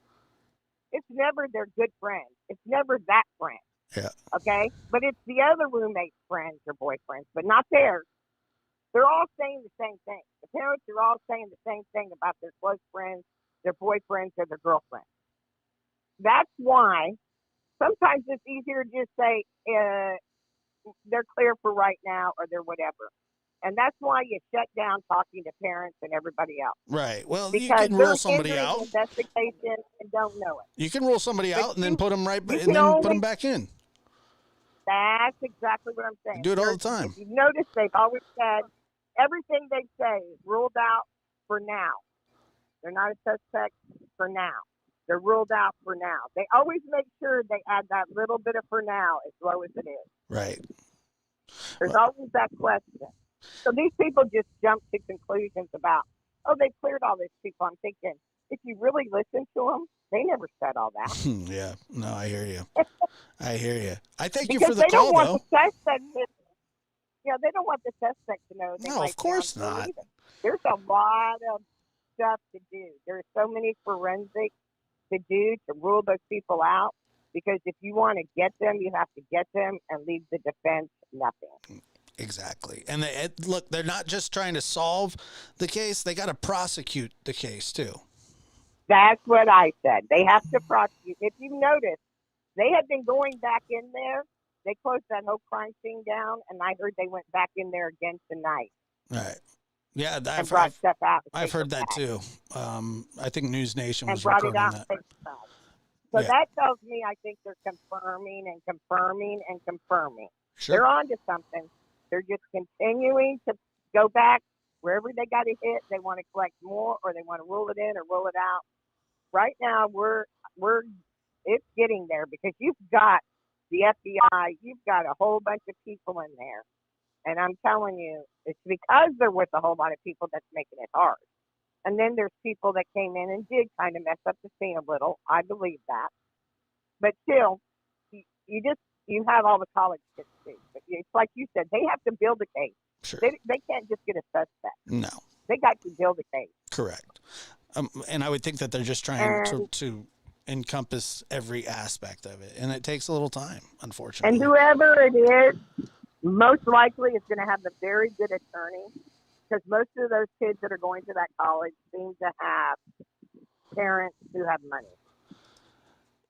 So if it's within their circle or their sorority, okay, they're going to have to be able to prosecute against a good attorney, not just any attorney. And this is a and you want to know you got the right person. What? You do want to know you got the right person. Oh, yeah, absolutely. I got another call, and I appreciate your call, so thank you so much. I hope you call in again. Don't be sorry. Thank you. Hold on. I appreciate it. Thanks. Bye. Thanks. Bye.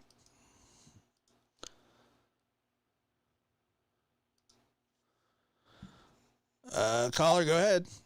Hello. Hi. Hi, this is Lauren Dellen, and I got a few thoughts about the term targeting. Now, Okay. I don't believe the house per se was the target. Now, a few years ago, we had an angry young man, and he burned down a house that was about a mile south of me, and he was still angry after that, so he went a few blocks further north, and he burned down a church.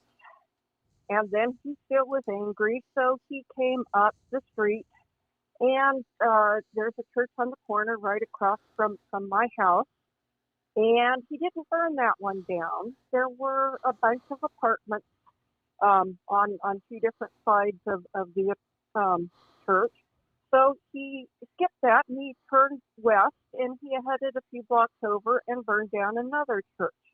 Now, if somebody is mad at a building, they don't go killing the people. They do damage to the building. And but I wanted to point out the Manson murders as an example of the house representing something that the killer is lashing out at, and so the people that are in the house are the targets, even though they don't know the person per se. Right. Manson had been to a party at 10050 Yellow Drive when Terry Melchert lived there. And he was trying to get a contract with Terry Melchert, who was a recording artist, and he was denied that. And so he knew Terry Melchert isn't living there anymore, but he still sent the people there because it represented the lifestyle and so forth to which he aspired, and he thought that, should have a right, and maybe he thought that Terry Melchert actually owned the property and that these people were renting, whereas he was actually renting himself. So he sent people out, and he killed 5 people there. Then the next night, he sends people out to the La Bianca house, which is on Waverly Drive, and he had been to a party at the house next door, or had drug dealings with the people next door, or something, I can't remember. And so, that the house next door became the target because, of his familiarity with the neighborhood. But, it was just random people and wanting to target people within the house. Now, we are supposing that this batch of occupants is that somebody may be the target that was in this house. whereas it may have been, okay, this is a party house and so forth, and I'm familiar with the house, having been there before, but maybe it was the last year's batch of tenants who was the target. I mean, we're the, not the target, but the how he became familiar with the property. And it could be that he's an incel and the house is being occupied by a bunch of girls, and therefore if he's angry at young women because he thinks that he deserves something that he's not getting, then, you know, the house represents something.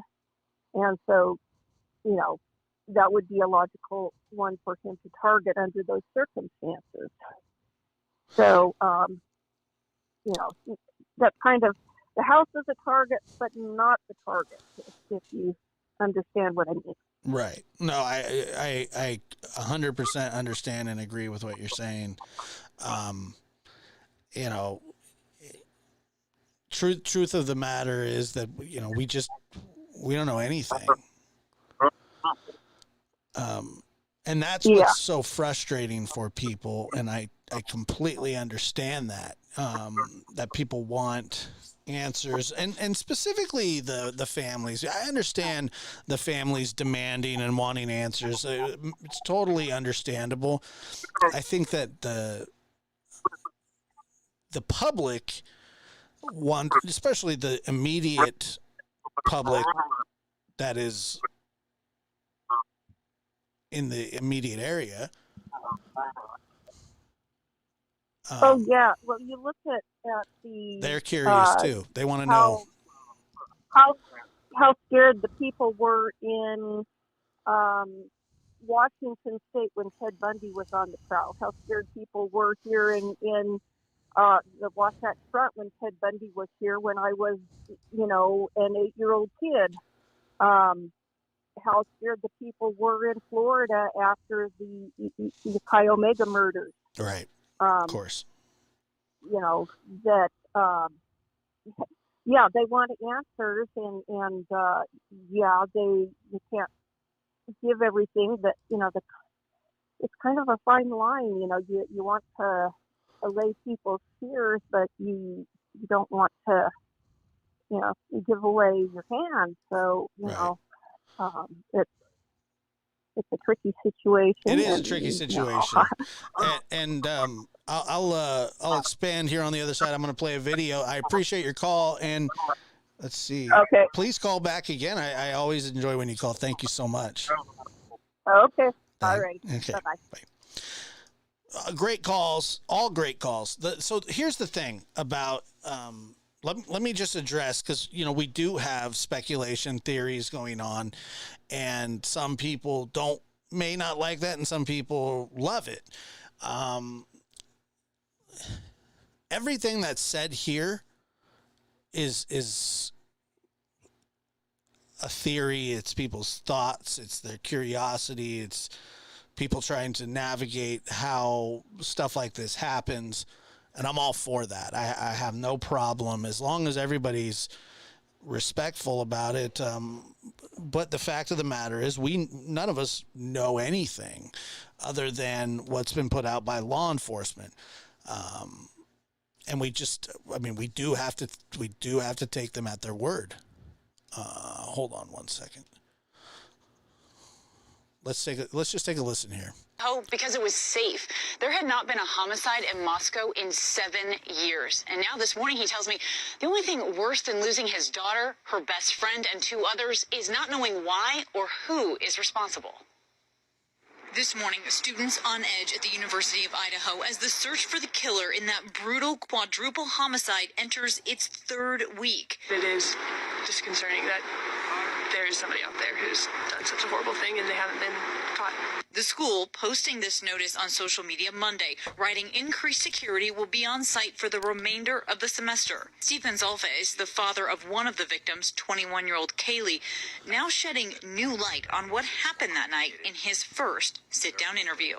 It was fast, and nobody suffered and nobody felt like that kind of pain. 2 other roommates survived on the ground floor, waking up several hours later, calling friends over when their roommates were unresponsive. Do you know the reason why the initial concern was that a roommate was passed out? I know the girls reached out via texting and calling, so I can only assume that by the phones being ignored, knowing how my daughter is not going to ignore calls and texting. Officials maintain the murders happened between 3 and 4 a.m. and that the first 911 call was made around noon.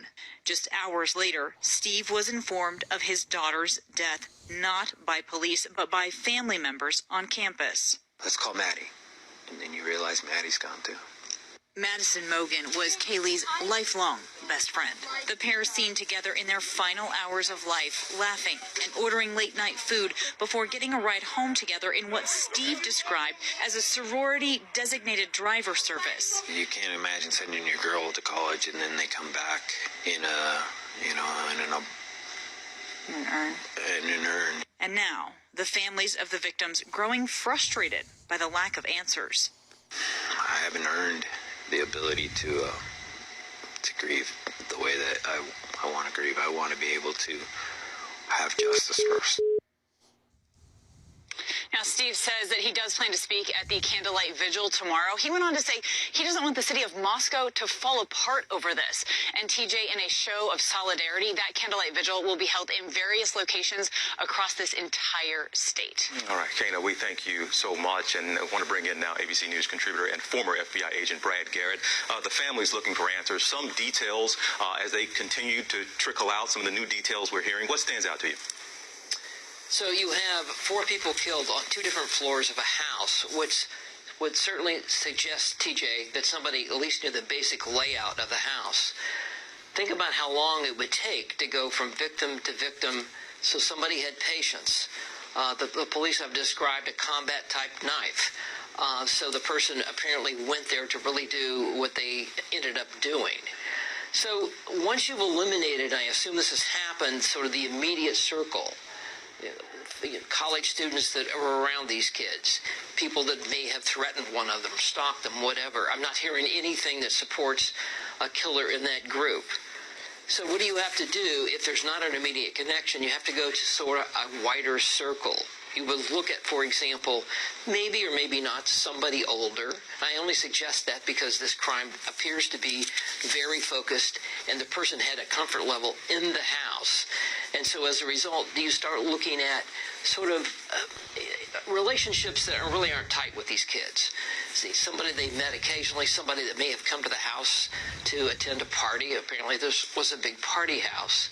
And so that makes it more difficult. Less connections makes it more difficult many times to solve a crime.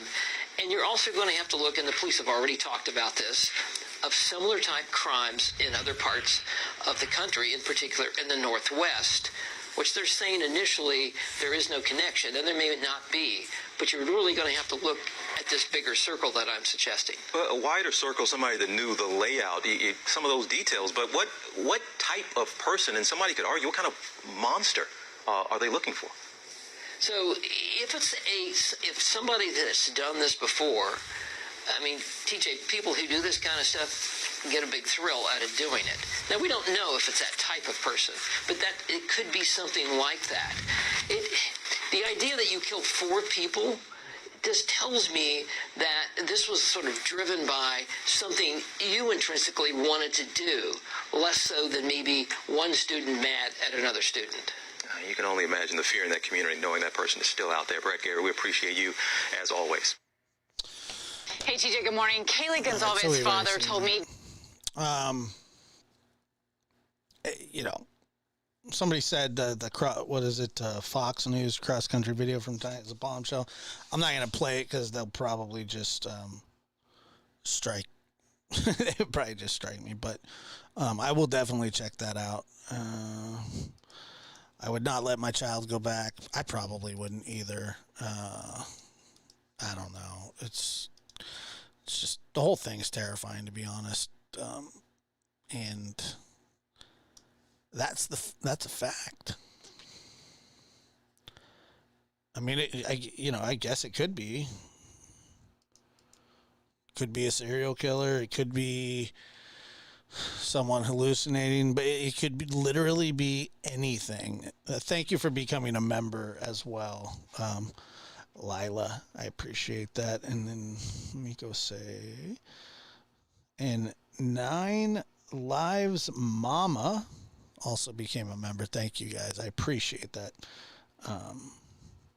Yeah, like I said, it's all speculation. It's all scary. It's all tragic.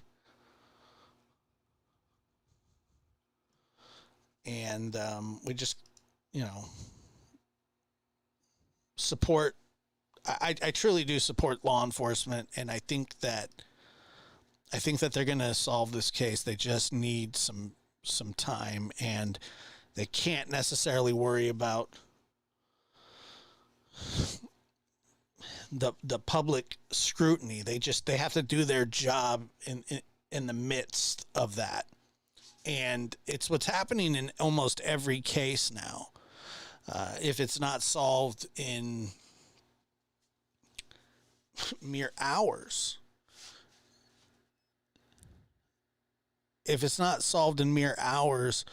the speculation goes through the roof. The misinformation, the fear-mongering,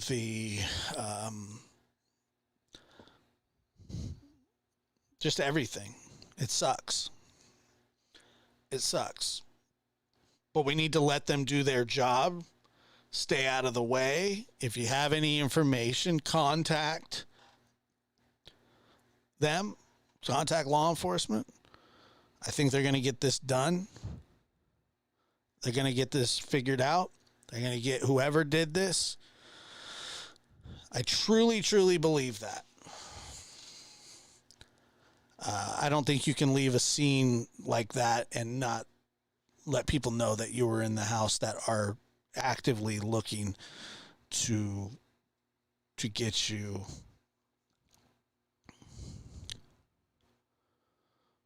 Yeah, like yes, and Teresa saying it for me. I appreciate that. Thank you to the new members. Thank you for all the super stickers, super chats this evening. Thank you to the new subscribers and everyone in chat. And a big thank you to all the callers. I agree so much. Tomorrow, check us out. We'll be back here. Let's see. I'm trying to think. Actually, no show tomorrow. I'll be back on Monday.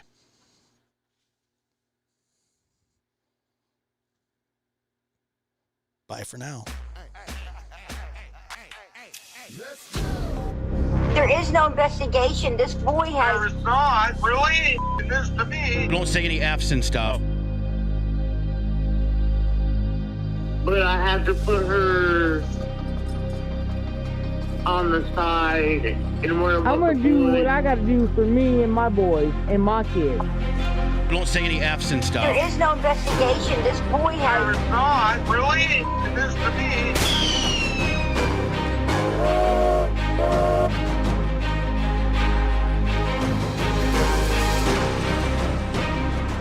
Right, idiot. I've done my best. It's hard, that's real tough.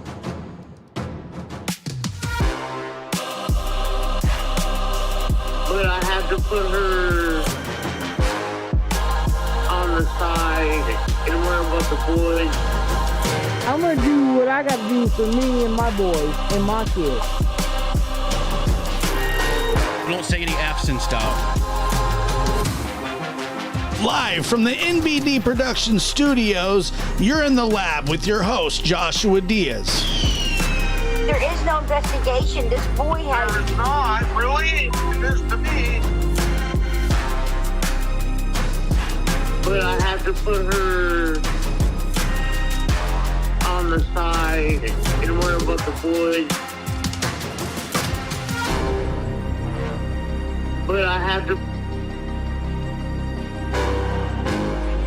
There is no investigation. Don't say any F's and stuff.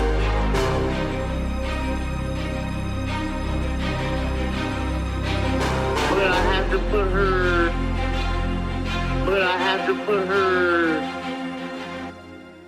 on the side and worry about the boys.